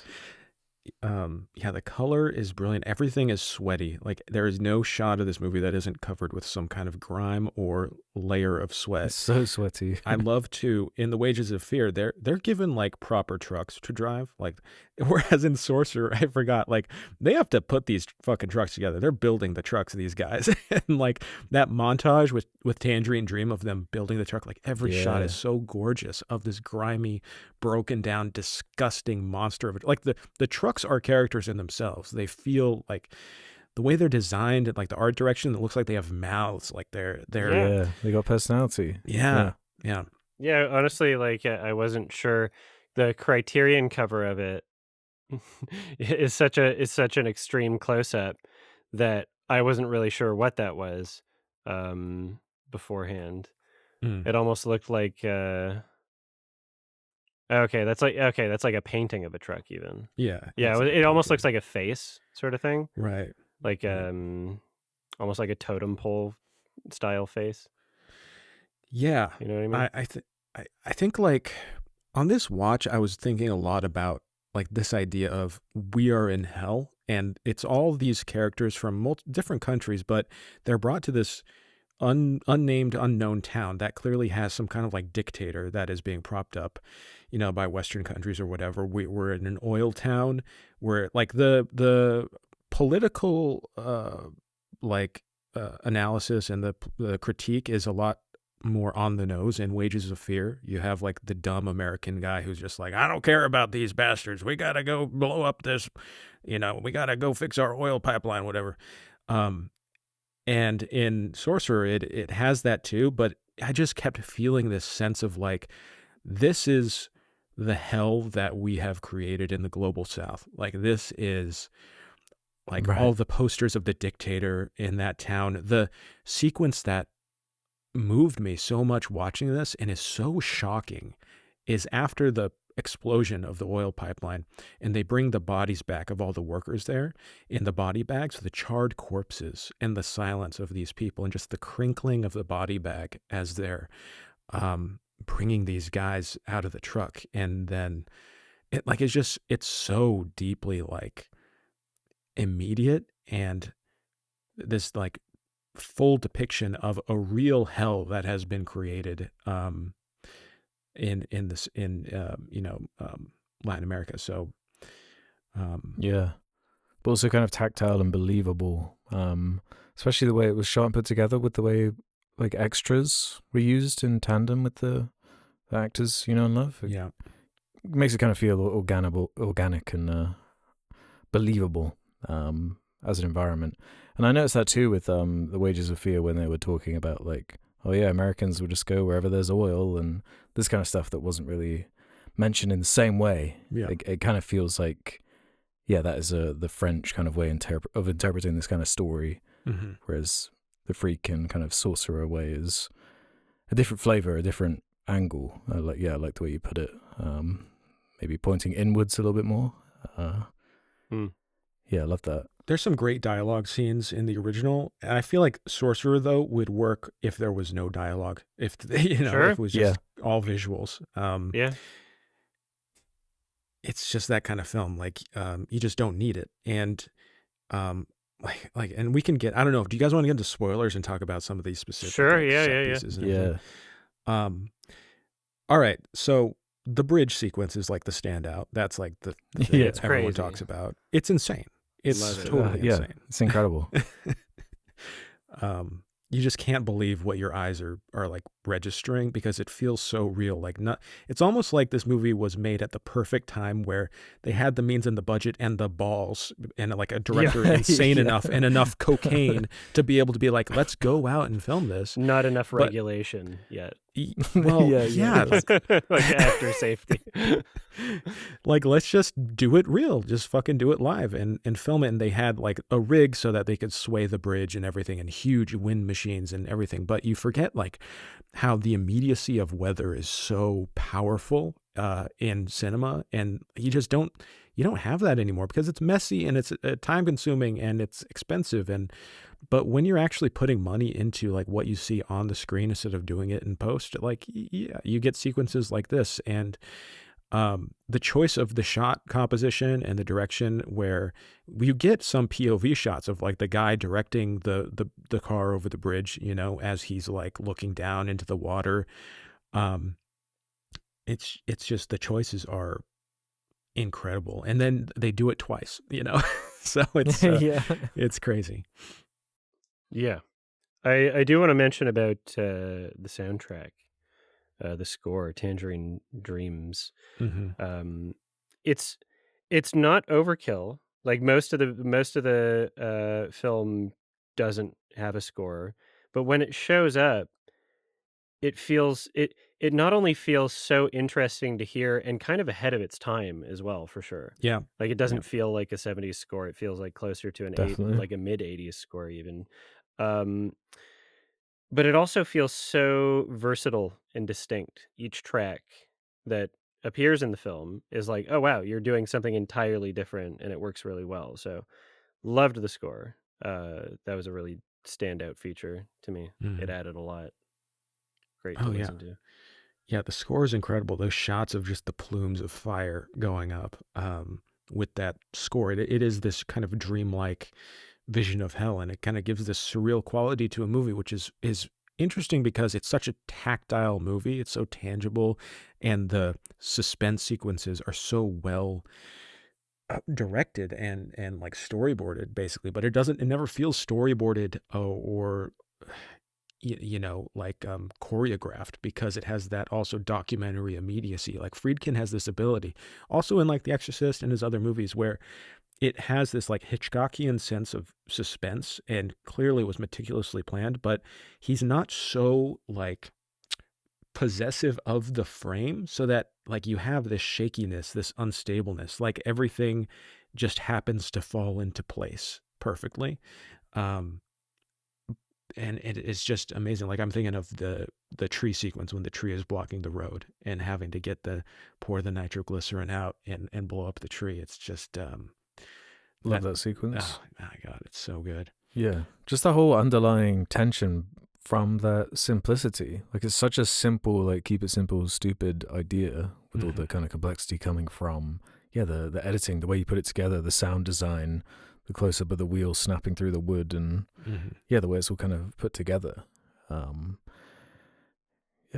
This for this premise, I don't really know how you could do it much better than this. Like it's kind of like a perfect kind of adventure, A to B nature movie for me. You know, like what else would you do? It's really like a simple narrative that like anyone can follow along and enjoy. I was kind of I was thinking while I was watching it, like this movie is perfect for being able to capture both like film heads and film bros. You know? Yeah. Like people who are looking for art and people who are looking for like explosions and, you know, maybe some gangster hits and people that look like they're from Reservoir Dogs, you know? Like there's a little bit for everybody except maybe women. It's very women, sweaty men movie. Cool, yeah. Perfect. Yeah. There's something captivating about watching someone doing that slow, delicate movement, knowing that like it could explode at any second. Like, how could you not want to watch something like that with that as a core threat in every scene of the movie, basically? Some kind of explosive. Yeah, and the moment it's so shocking when the other truck explodes because it's just so out of nowhere, and it Yeah, makes you realize unpredictable. like, oh yeah, they could just blow up at any second. The tire pops, there's some revolutionaries out there on the road that kind of tries to steal their shit. But that moment is brilliant. And I just, not to keep pulling it back to the Wages of Fear, because Adam, I know you haven't seen it, but Sure. there that moment happens also in the Wages of Fear, but it's different in the sense that you never even see it blow up. You're in the Nice. other truck the whole time. It's brilliantly done. There's just a flash of light and you just see the explosion from a distance. And I found that in a way almost more upsetting and more effective, because you never even know how their car blows up. You don't know Yeah. if it just burst into flames, like it's really shocking, especially for like the 50s. I don't know. What did you think of how the other truck blows up in this film? Did you think it was kind of... Well, so as a person that was watching it in a way where like I'm captivated by it, but I'm not like in like a super complex narrative or anything, right? Mhm. And so when that happened, like I did laugh at the tire exploding. Just the shot of the tire exploding, Uh-huh. but it didn't like diminish my experience. I was just like, oh, that's kind of silly. Like, and it also, I don't After know. You going say it through came out all of they went nowhere. through, yeah. You say it came out of nowhere, but he does kind of like, you know, I'm talking about my wife, and then Yeah. die, sort of thing. So it's like you can anticipate it just a little based on the editing and dialogue, That's true. and That's true. perhaps the trope wasn't as overdone at the time, how films are communicated. But The second they was start talking about their personal lives, then it's like, oh, you're done. yeah, Bye-bye. just like 2 days from retirement or whatever you want to say. Like I don't know. And so the movie as a whole, like, didn't really feel silly in that sense. It was just that part. But Mm, I don't dislike the movie in any way. Like I don't like it any less because of that scene. It's just a part of it and just a funny mhm. moment for me. Okay. That would have been funny to watch this with you and hear you laugh at that moment. Oh, well, I recorded my watching. Um, So you can skip to the timestamp. I mean, I'm glad that you guys you enjoyed it, because I do think this is something that I guess it's being more appreciated now over time. But it's one of those unique films, yeah, like you're saying, like Aguirre, like Fitzcarraldo, like Apocalypse Now. That's just like, for some reason, it was the cocaine, or I don't know, but that some reason in the 70s, if you were like an auteur filmmaker, you had to go into the jungle and torture your Yeah. crew and your actors to make something really memorable. And I'm not saying we should be doing that now, or we need to be doing that now, but it's something, you see something real on screen, and your body like reacts in a different way when you see real shit happening. And it makes something timeless. If you tried to do that now, you would immediately get like blacklisted after having like 10 Google Docs talking about the experience before it's even over. Like, there's no way you could do that As now. you should. I mean, yeah, like you shouldn't. I mean, I don't know what the crew or actors actually went through on the set of Sorcerer. I don't know like what kind Sure. of the situation was. I know that they had a big budget, so it's conceivable that things were better. But still, if you're in the jungle, in Sean Fennessy and James Gray, there's an interview where they talk on the Criterion Blu-ray. But James Gray made the movie Lost City of Z, which is a great film, in the jungle, and he talks about how like in the jungle, like it's just miserable no matter what. No matter what happens. Like the jungle does not want you to be there. So there is no way you're going to have a good time. That's why when The Rock shoots his jungle movies and Jungle Cruise and all that, I'm glad you mentioned they're that. in front of a big CGI jungle, because I don't think The Rock wants to be hanging out in the Dominican Republic, getting his face eaten by Could you mosquitoes. imagine them putting like Tom Holland in like a truck and over a Do you- body of water? And Do you know what's swinging him really around? funny? Tom Holland is in The Lost City of Z. Oh, yeah, Very he is. epic. He plays the kid. Yeah. That's funny. That's funny. Yeah, I consider this to be kind of like a vibes movie. Like Mhm. in the same way that Perfect Days is a vibes movie, but a different vibe, right? Hmm. So that one's just like a nice calming, like, quiet, but dude listens to classic rock, sort of. It's a nice vibe. And this one is like a bumpy road trip with explosions vibe, like Hmm. a bunch of unlikable, well, not unlikable, but like just not good guys, a bunch of There, bad guys having a yeah. bumpy road trip where they explode things on the way in the jungle. Trying to solve a problem. Yeah. It is a fun vibe. I love it. Yeah. I love how delighted you are. Like, oh, this is a fun, relaxing Oh, it's watch. Like, great. Yeah, I had this fun. is so fitting. Oh, I'm glad you had a fun time at the movies, this blockbuster experience. I think you're talking about like how unlikable these guys are, but like I love how right before they take off on their trip, like one of the guys just gets murdered, and they're Yeah. like, "Oh, this guy just Yeah. murdered him." They're like, "Well, we need another driver, so I guess all right, Yeah. Yeah. you can be part of the crew." Really unsubtly just barges in. Yeah. Yeah, there is something kind of fascinating about how they treat the characters. Because I do like that we're not given, that extensive of uh, a background and complex, personality exploration. Like I kind of like that it's almost like a weird meta movie of them being like tools for the narrative, but in a good way that feels like self-aware, and it's obviously not like taking Hmm. away from what the film is intending on doing. Yeah, It's not in conflict with what it's trying to express, because yeah. it's just literally not trying Yeah, to not be at that all. kind of movie. Hmm. Absolutely, yeah. And then that gut punch of an ending fits so perfectly because you're just like, Yeah, yeah, no, he can't, he's not allowed to live to survive this. He's in hell. it's like You don't the escape. Looney Tunes where like you see the animator's pencil start erasing the character. Right? Yeah. It's like, no, no, I no, will no, say get back here. It's like funny the games. original one's way of ending that is a bit more funny than Oh, the cool. Oh my God. Yeah. than- I won't reveal it because I do want people to seek out The Wages of Fear. I liked the ending of The Wages of Fear, but it is like, so it's very different. And it did get it got a little bit of a chuckle from it. I yeah. liked it. Yeah.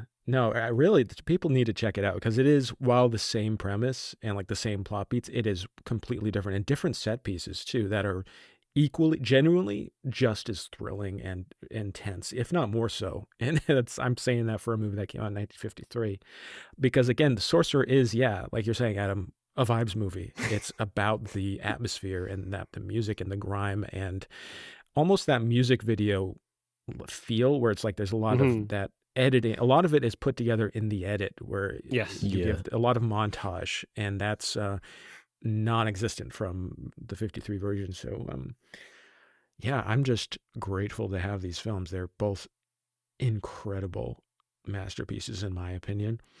I mean, I give both of them 10 out of 10s, honestly. Damn. Yeah, for Sorry, what? a first watch of Sorcerer, like I really couldn't ask for much more. And I enjoyed both these films. I'd probably give Sorcerer like a 4.5 stars, Mhm. a 9. I'd happily revisit that, and I'd probably give Wages of Fear like a 4 star. It might just be from seeing the same story like in like one big Back to back. go, Yeah. seeing it twice back to back. It's quite a few hours of truck driving, but I like the premise. I love that simplicity. It's just such an interesting idea and these two different ways of interpreting it. Awesome. First watch, 9 out of 10. We'll Nice. see. I mean, like Nice. it could go up to a 10. I'll watch it again for sure. Like I'll get the 4K Blu-ray when I'm not doing so many expensive things or whatever. But um, yeah, part of the editing that you mentioned, a big part of it is the sound design and sound design choices. I really do love when things are kind of cut in a way where you get like really like visceral, kind of maximalist like sounds cutting with the visual cuts. They do that a Mhm. few times in the film.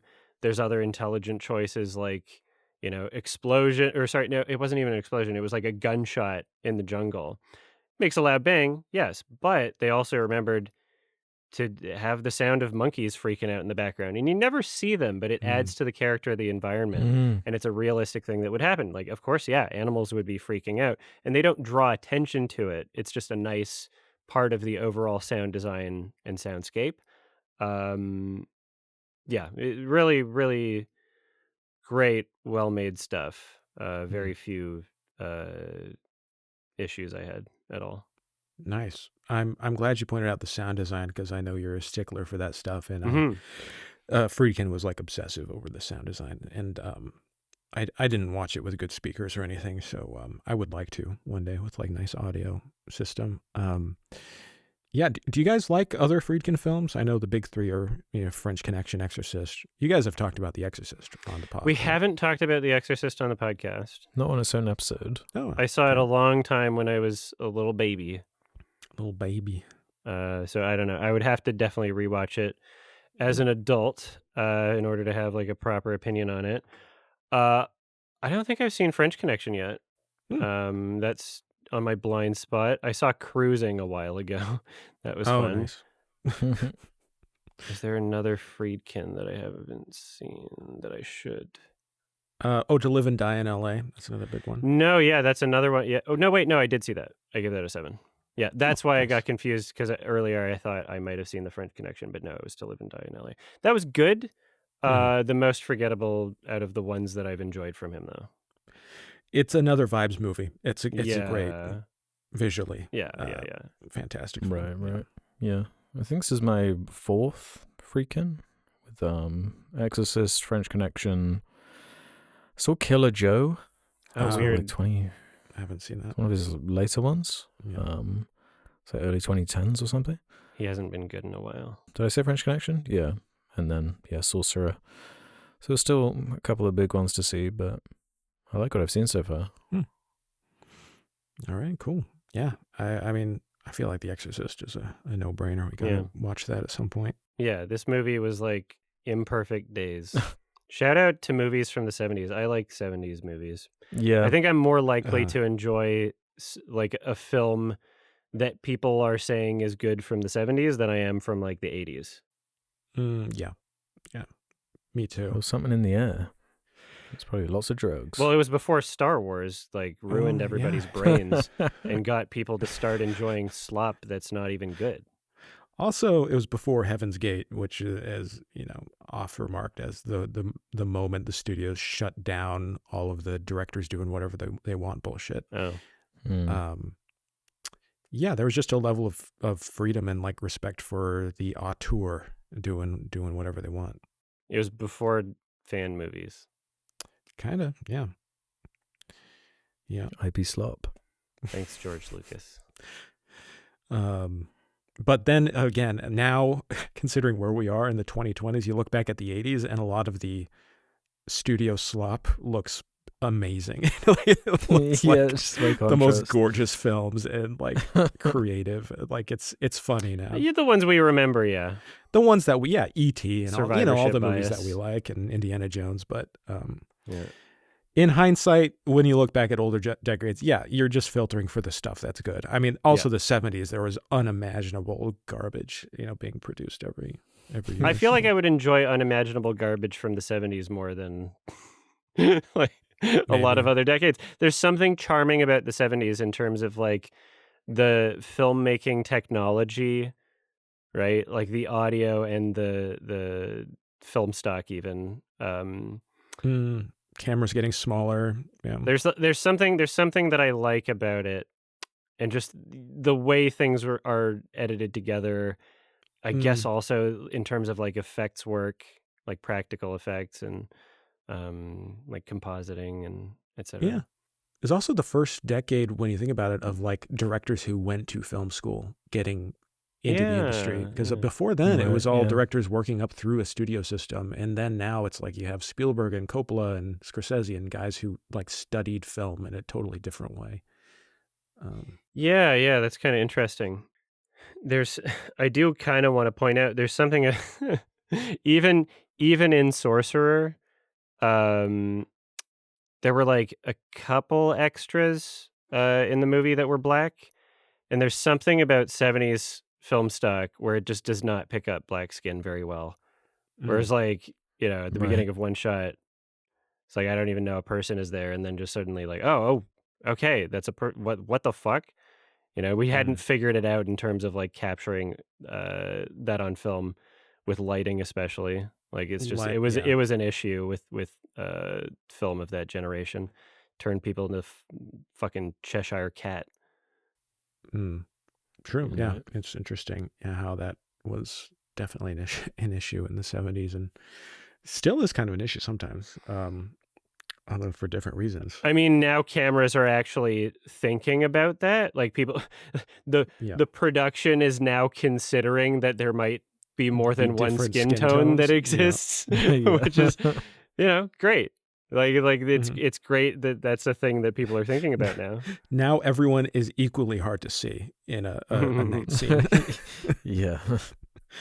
Yeah. Well, I mean, Thanks for the rec. yeah, of course. I'm glad you guys liked it. Yeah, that was a great one. We'll move on to questions, I guess. Yes, please. Yeah. Let's do some questions then from the Sardonicast community. Head over to the suggestion thread over on the subreddit if you want to leave questions for future episodes, just like Just Too Good did. Shout out to Sarah. Right.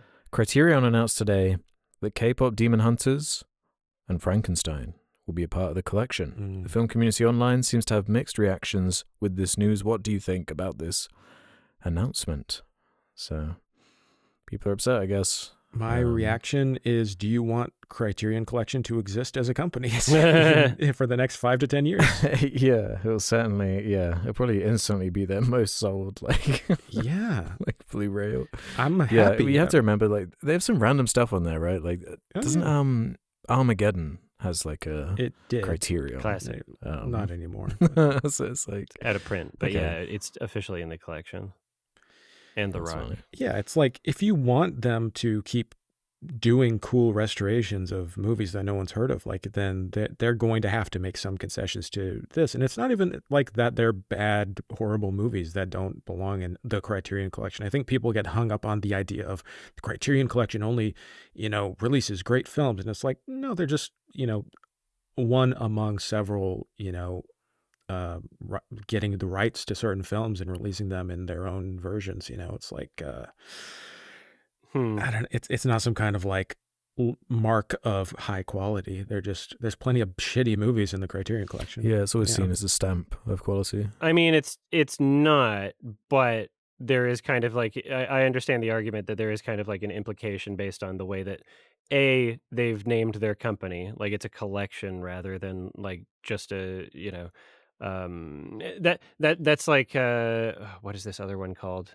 There's one that's like called something classics or whatever. But anyway, it does kind of market itself as a curated selection of movies where if you were to do a blind buy, you're anticipating some degree of like artistic merit and quality or Prestige, yeah, like that it fits Mhm. some sort of consistent uh mold, but not in the way that like every movie is the same, but like, oh yeah, this is like a weird movie or like an artist with a voice breaking boundaries or was culturally relevant and significant at the time.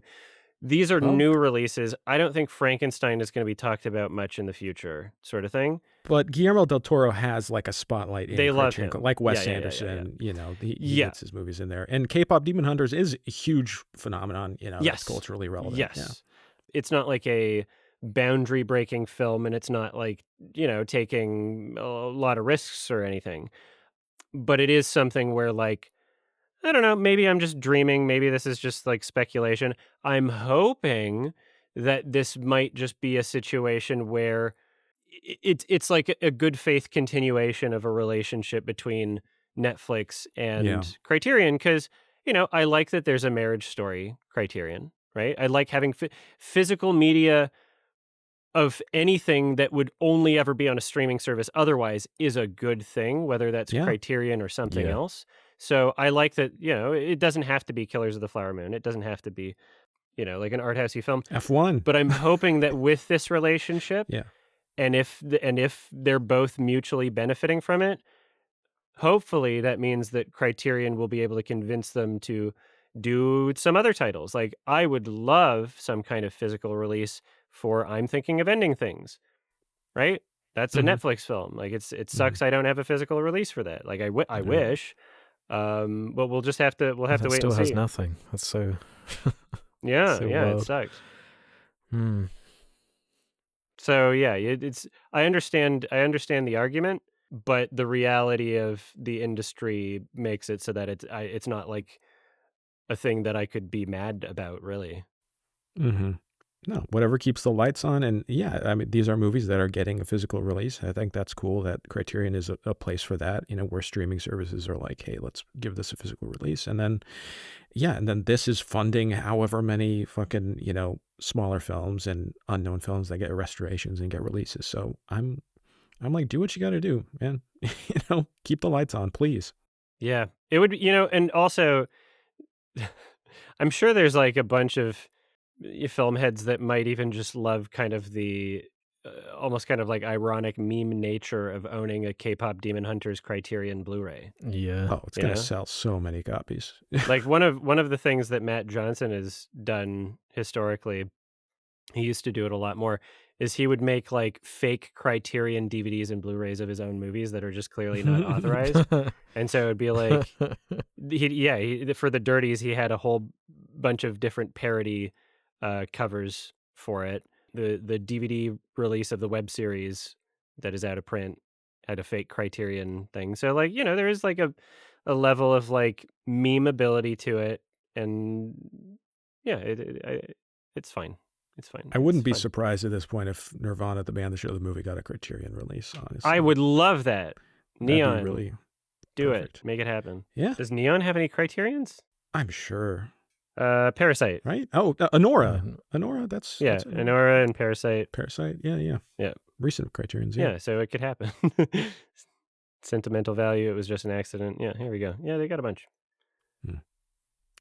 Nice. It's that weird space of like these, it's like marketing blending with like being pretty good at what they do, kind of like the whole branding of the Criterion Closet. And yeah, it does have this air of prestige, and it's kind of like A24, what they used to be, maybe not to the same degree, but they kind of built up a good brand of like, yeah, we do kind of like the best merch and this kind of stuff. It's like crazy overpriced, but it has this air of like, oh, it's that thing now. And then it gets like a reputation and people don't want to be it, and then it gets film bro, and it's like this whole thing.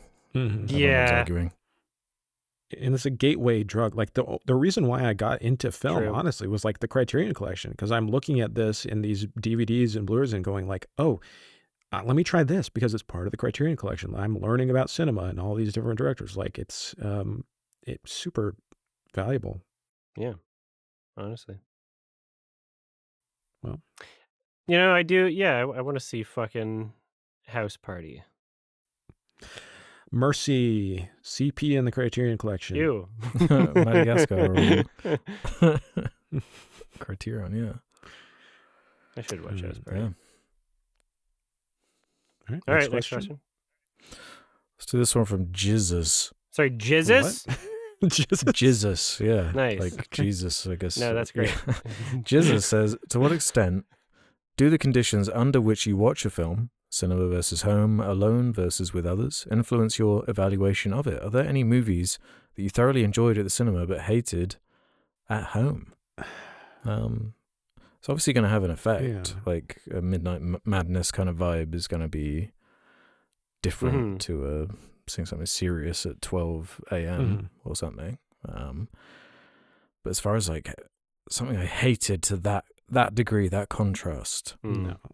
maybe it, Well, actually, I wouldn't say hated. I had an experience like that. No, you go. Yeah, I had an experience where I hated a movie and then loved it. But it wasn't a theater experience. It was, I watched David Lynch's Wild at Heart in a class in 2015, in a film class. And I really did not like it. For some reason, I was just like, I was like, oh, this is mean and smarmy and, violent and gross and everything. And then I ended up watching it, I think last year for the second time, and I loved it. So that's also a difference of like perspective and growing up, and having a new view of art. So that's more rare. I don't think like specifically watching a movie in a theater or at home is going to change it to that degree, although it will absolutely have an effect, especially if you're sleepy or if you have other stuff on your mind or anything. Like There are movies I know I would probably have enjoyed more if I had watched it in a better frame of mind, that I can be like, yeah, it's a good movie, but I had a bad experience, you know.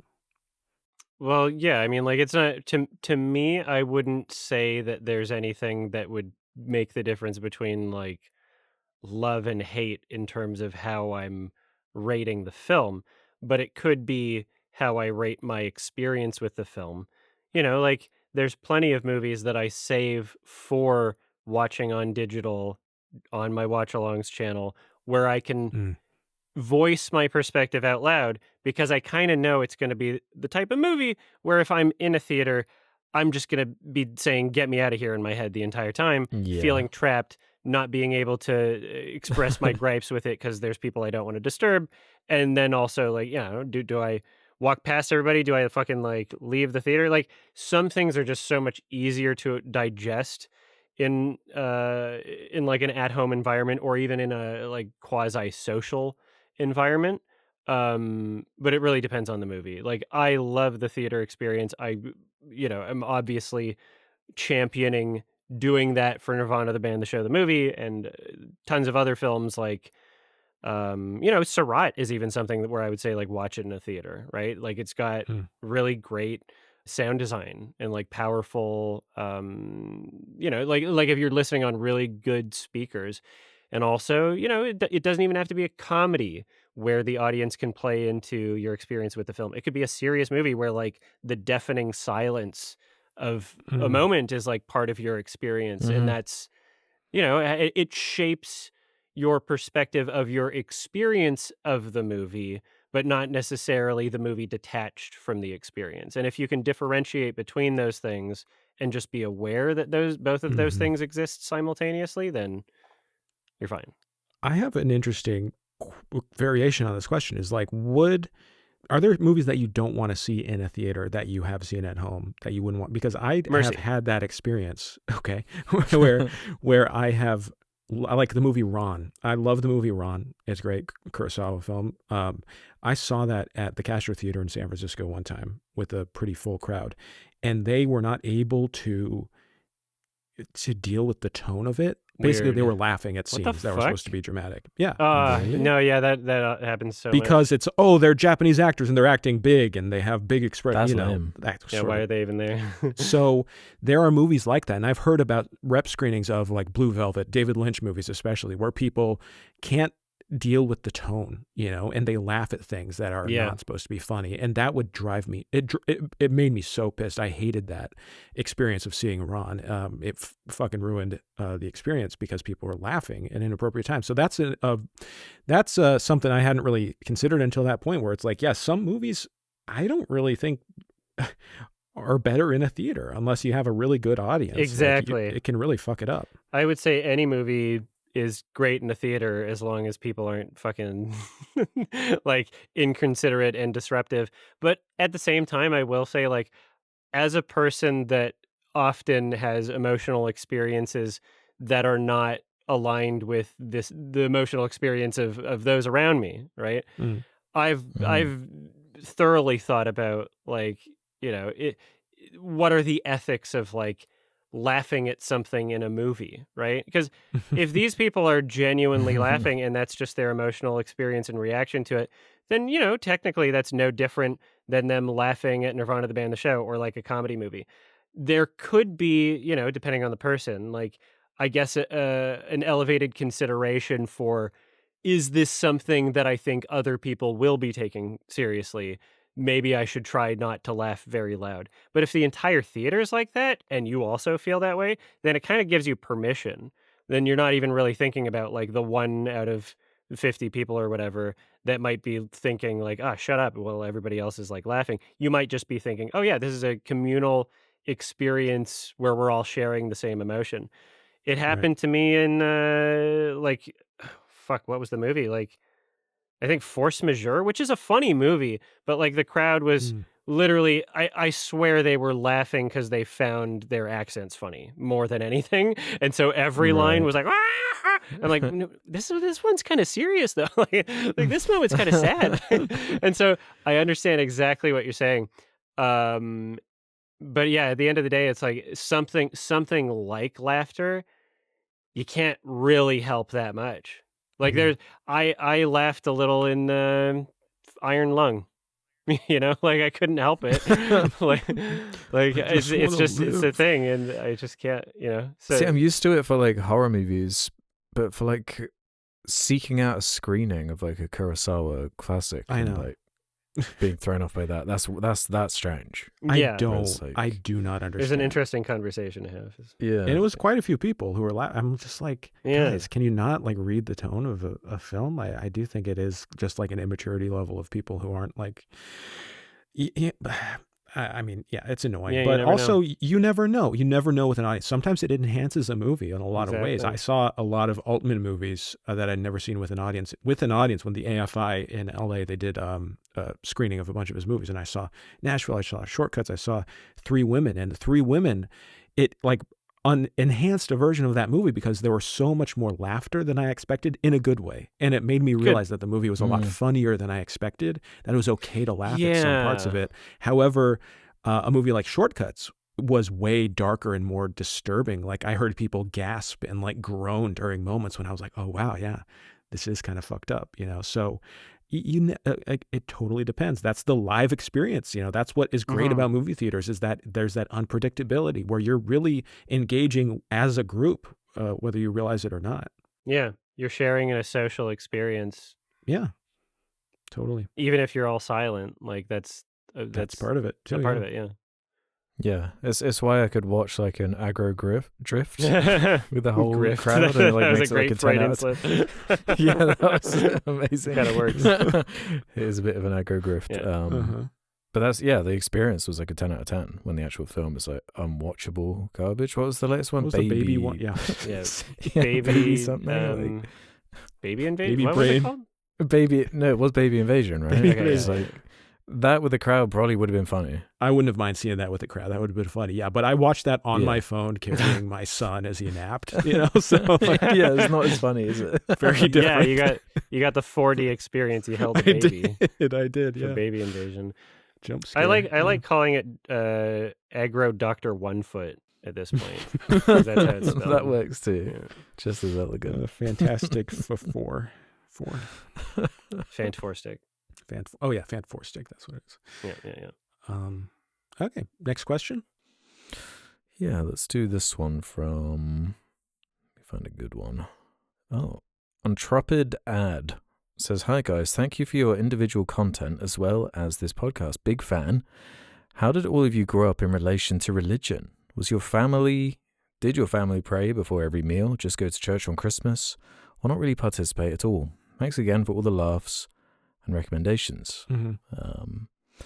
This kind of gets asked a fair amount, actually, as far as recurring questions. I love our movie podcast where we get asked about the philosophy of our religion. It does kind of inform opinions sometimes, this sort of thing. Sure, It's kind of interesting to know. I don't know. I never really went to church growing up.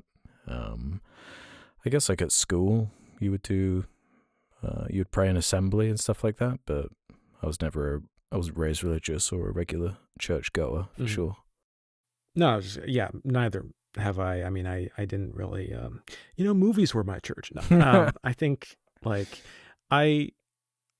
there wasn't that like community aspect with like my family. I do think like if it is like a generational thing of like having connection to the church, it's like a big community thing that you're just kind of obligated to do. But we didn't really have that. Yeah. Like my family wasn't like I grew up in like conservative household, but not like religiously conservative, kind of, Sure. weird in that way. So, but it's one of those things where it's like years after, now that I'm an adult, my mom will be like, man, we should have made you guys go to church, maybe things would have turned out differently. And I'm like, I don't think so. I'm good, but, yeah, so no, that wasn't really part of, growing up at all. Yeah.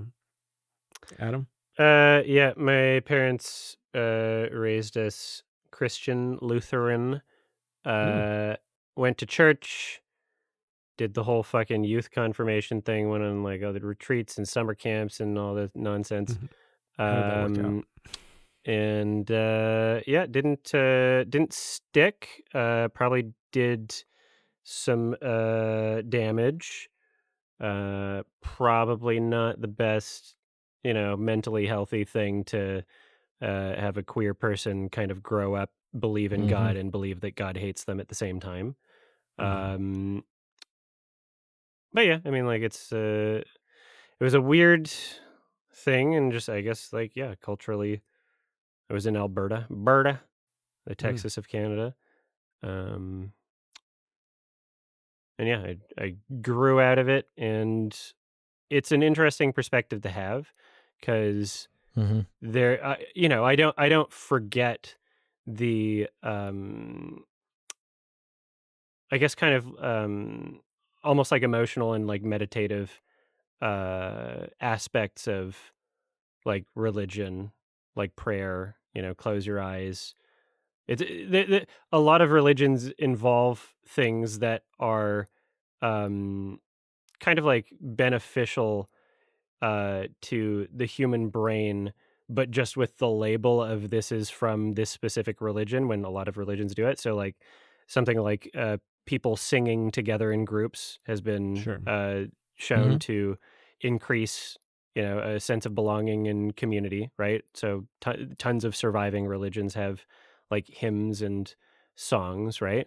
Darwinistically, if you were to look at religions today, you understand that a lot of the characteristics that religions today have, they're the reasons why they still exist, right? So we're the reason we don't still practice any religion that acknowledges like Zeus in a serious way is because people weren't the religions themselves didn't operate in a way where they had these characteristics that people would continue to pass down over time and have that sense of community and instill an idea that everything good in your life is specifically from this religion and everything bad in your life can be fixed by it, sort of thing, right?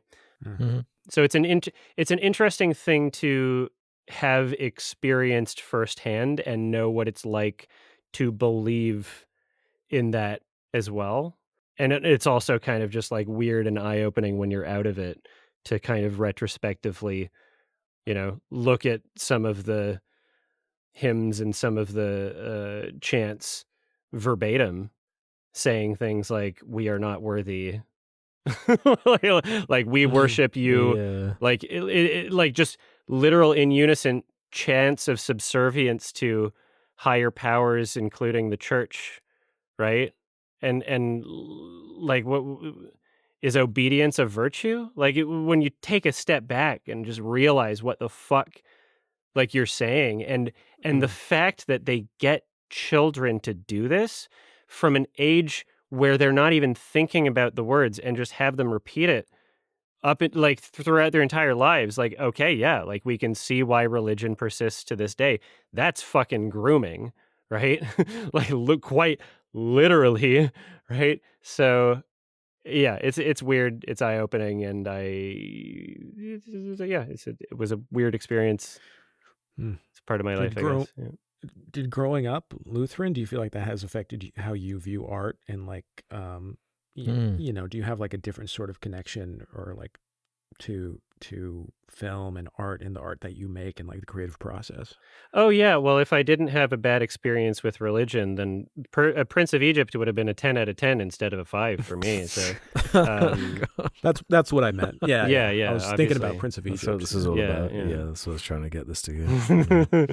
I don't know, 'cause I mean, like, I think that, any perspective that you have, any life experience that you have is going to translate into what you connect with about a film. It's going to translate into either how you react emotionally to certain subjects being discussed, or your level of being able to determine authenticity for something. Mhm. So yeah, the answer is yes, but not in any kind of like spiritual or moral way, but in Mm. a way where it's like, yeah, the experience. If I'm watching the Jesus Camp documentary, like there's I understand the type of environment a lot more, even though what I experienced wasn't as extreme as that. Mhm. I still understand like the types of characters and like what it's like to be one of those kids in a sense. Yeah. All right, cool. Thank you. Yeah, that's a good answer. Yeah, there's certainly lots to explore as far as filmmaking and different attitudes. It's so weird how many people, because like when you're in one of those things, like either religion or any sort of cultural thing, literally just like if you're a United States citizen, right? This is the same thing. You Mhm. kind of grow up with the impression or like the default that your experience is like the normal default, right? That's Sure. kind of just ingrained Mm-hmm. into you. And so even considering like the idea of there being like multiple religions, it's like not even a thought that crosses your mind. You don't think that what you believe in is a religion. Mhm. Yeah, and so being an adult and having so many people that I meet and so many of my friends saying like, "Oh yeah, no, I was never raised religious." It's so fucking weird to me because like if I were to guess when I was a kid or like even not even that many years ago or whatever, if I were to guess just how many people in my life I would meet that were raised religious and then grew out of it, I would have assumed most people. I would have assumed Mm. that like a lot of other Right. people had some sort of experience of their own self-reflection and introspection and working their way out of that and how it's affected and shaped them.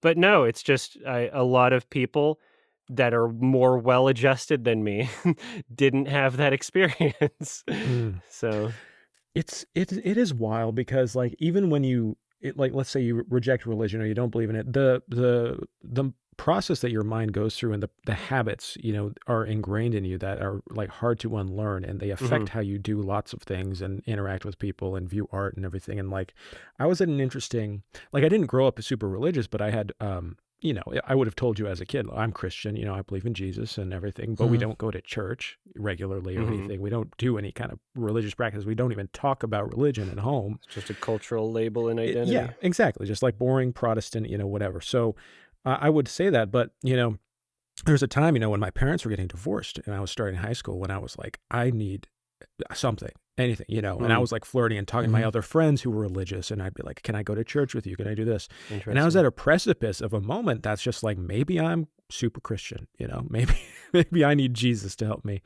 And I had a teacher who was like introducing me to films and like showing me art films and like, hey, you should watch, uh, you know, you should watch Ron. You should watch some Kurosawa films. You should watch Ingmar Bergman and stuff. And I became obsessed with film like right around that time. And so I kind of look at it as like this interesting precipice and like how I think about art and film and everything, how that's kind of become my life and what I, am fascinated in. And it is kind of like, I wouldn't say it's like I have a spiritual connection to it Mhm. necessarily, but it kind of like fills part of that hole in Yeah, your life, or gives you a sense of purpose of like, I love art. I want to make art.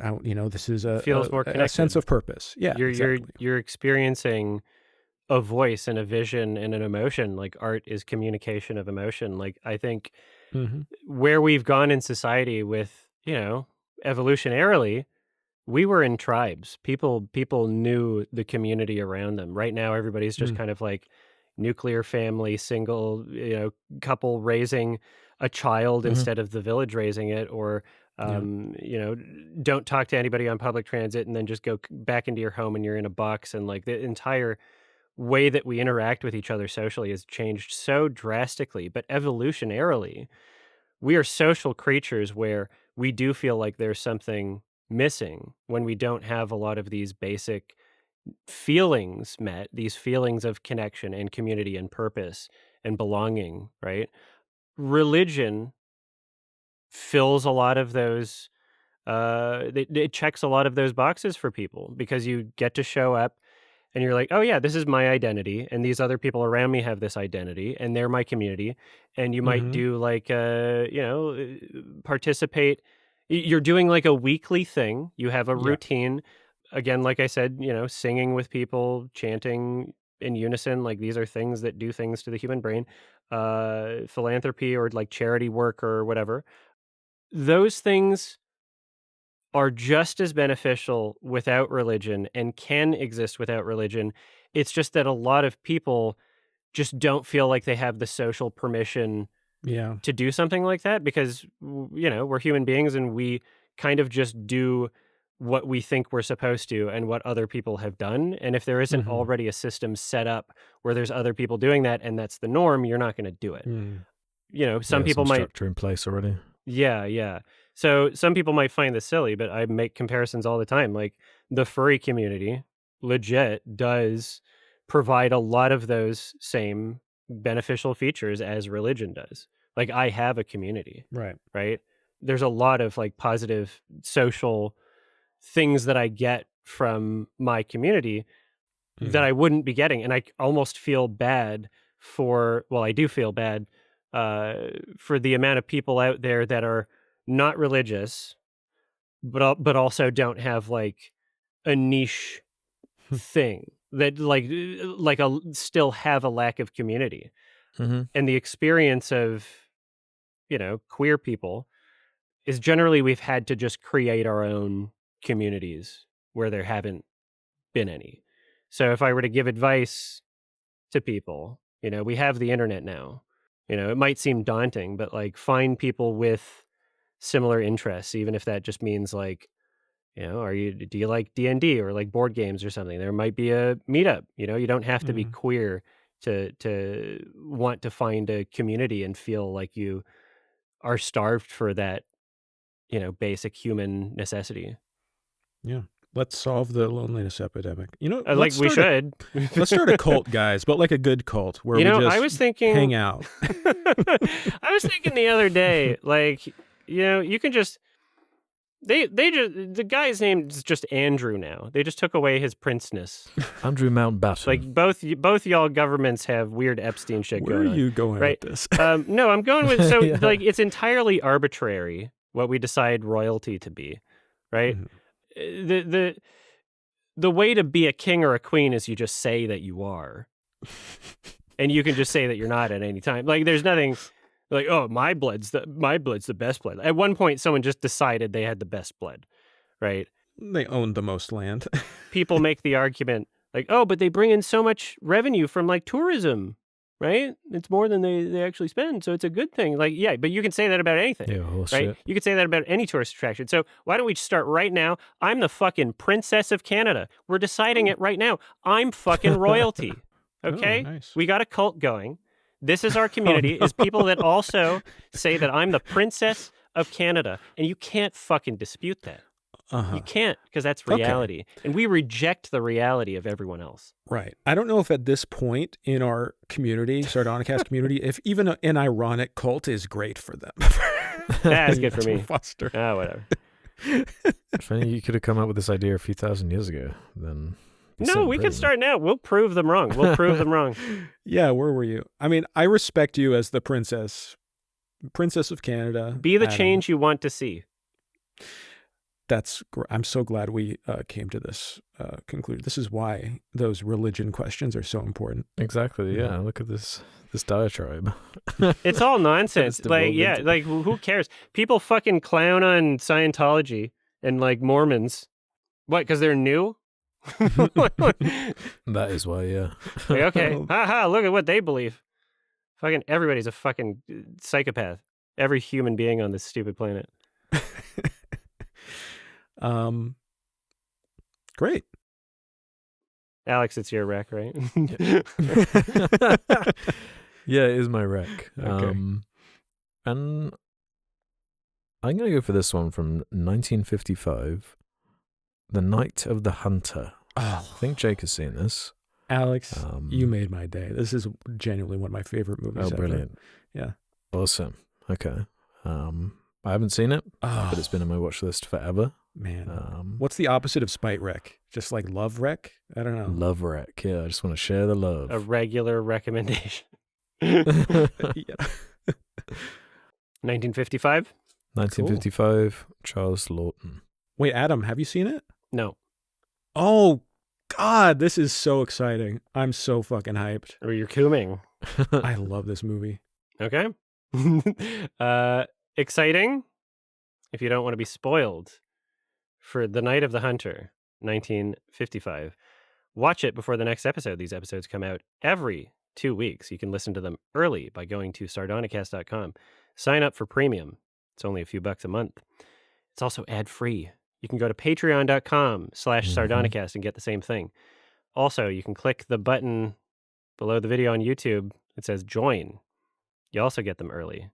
If you want to listen in the have it play in the background, you have to go to the post section. That's YouTube's fault, not ours, but it's a workaround. And it's ad-free. You like ads? Jake likes ads. He watched F1 and enjoyed it. So F1 is a really good ad, to be fair. All right. it's a really good series of ads. We also got a Sardonicast. We got a hard on. We got a Sardonicast highlights channel. Check that out. Subscribe to it. I don't know. Yeah, do it. We got Normie Masterpiece stickers. YMSmerch.com. Yeah, I still need to get some of those, actually. I've got some sitting right next to me. Okay. Well, you can give it to me. I'll be seeing you soon. I'll stick it right on your head. Perfect. All right. I guess that's it. Thank you so much, everybody. Thank you for listening. Thanks, everyone. Have a happy Sorcerer, everyone. Thank you. Happy whatever. Bye-bye. Bye. Happy whatever. Bye.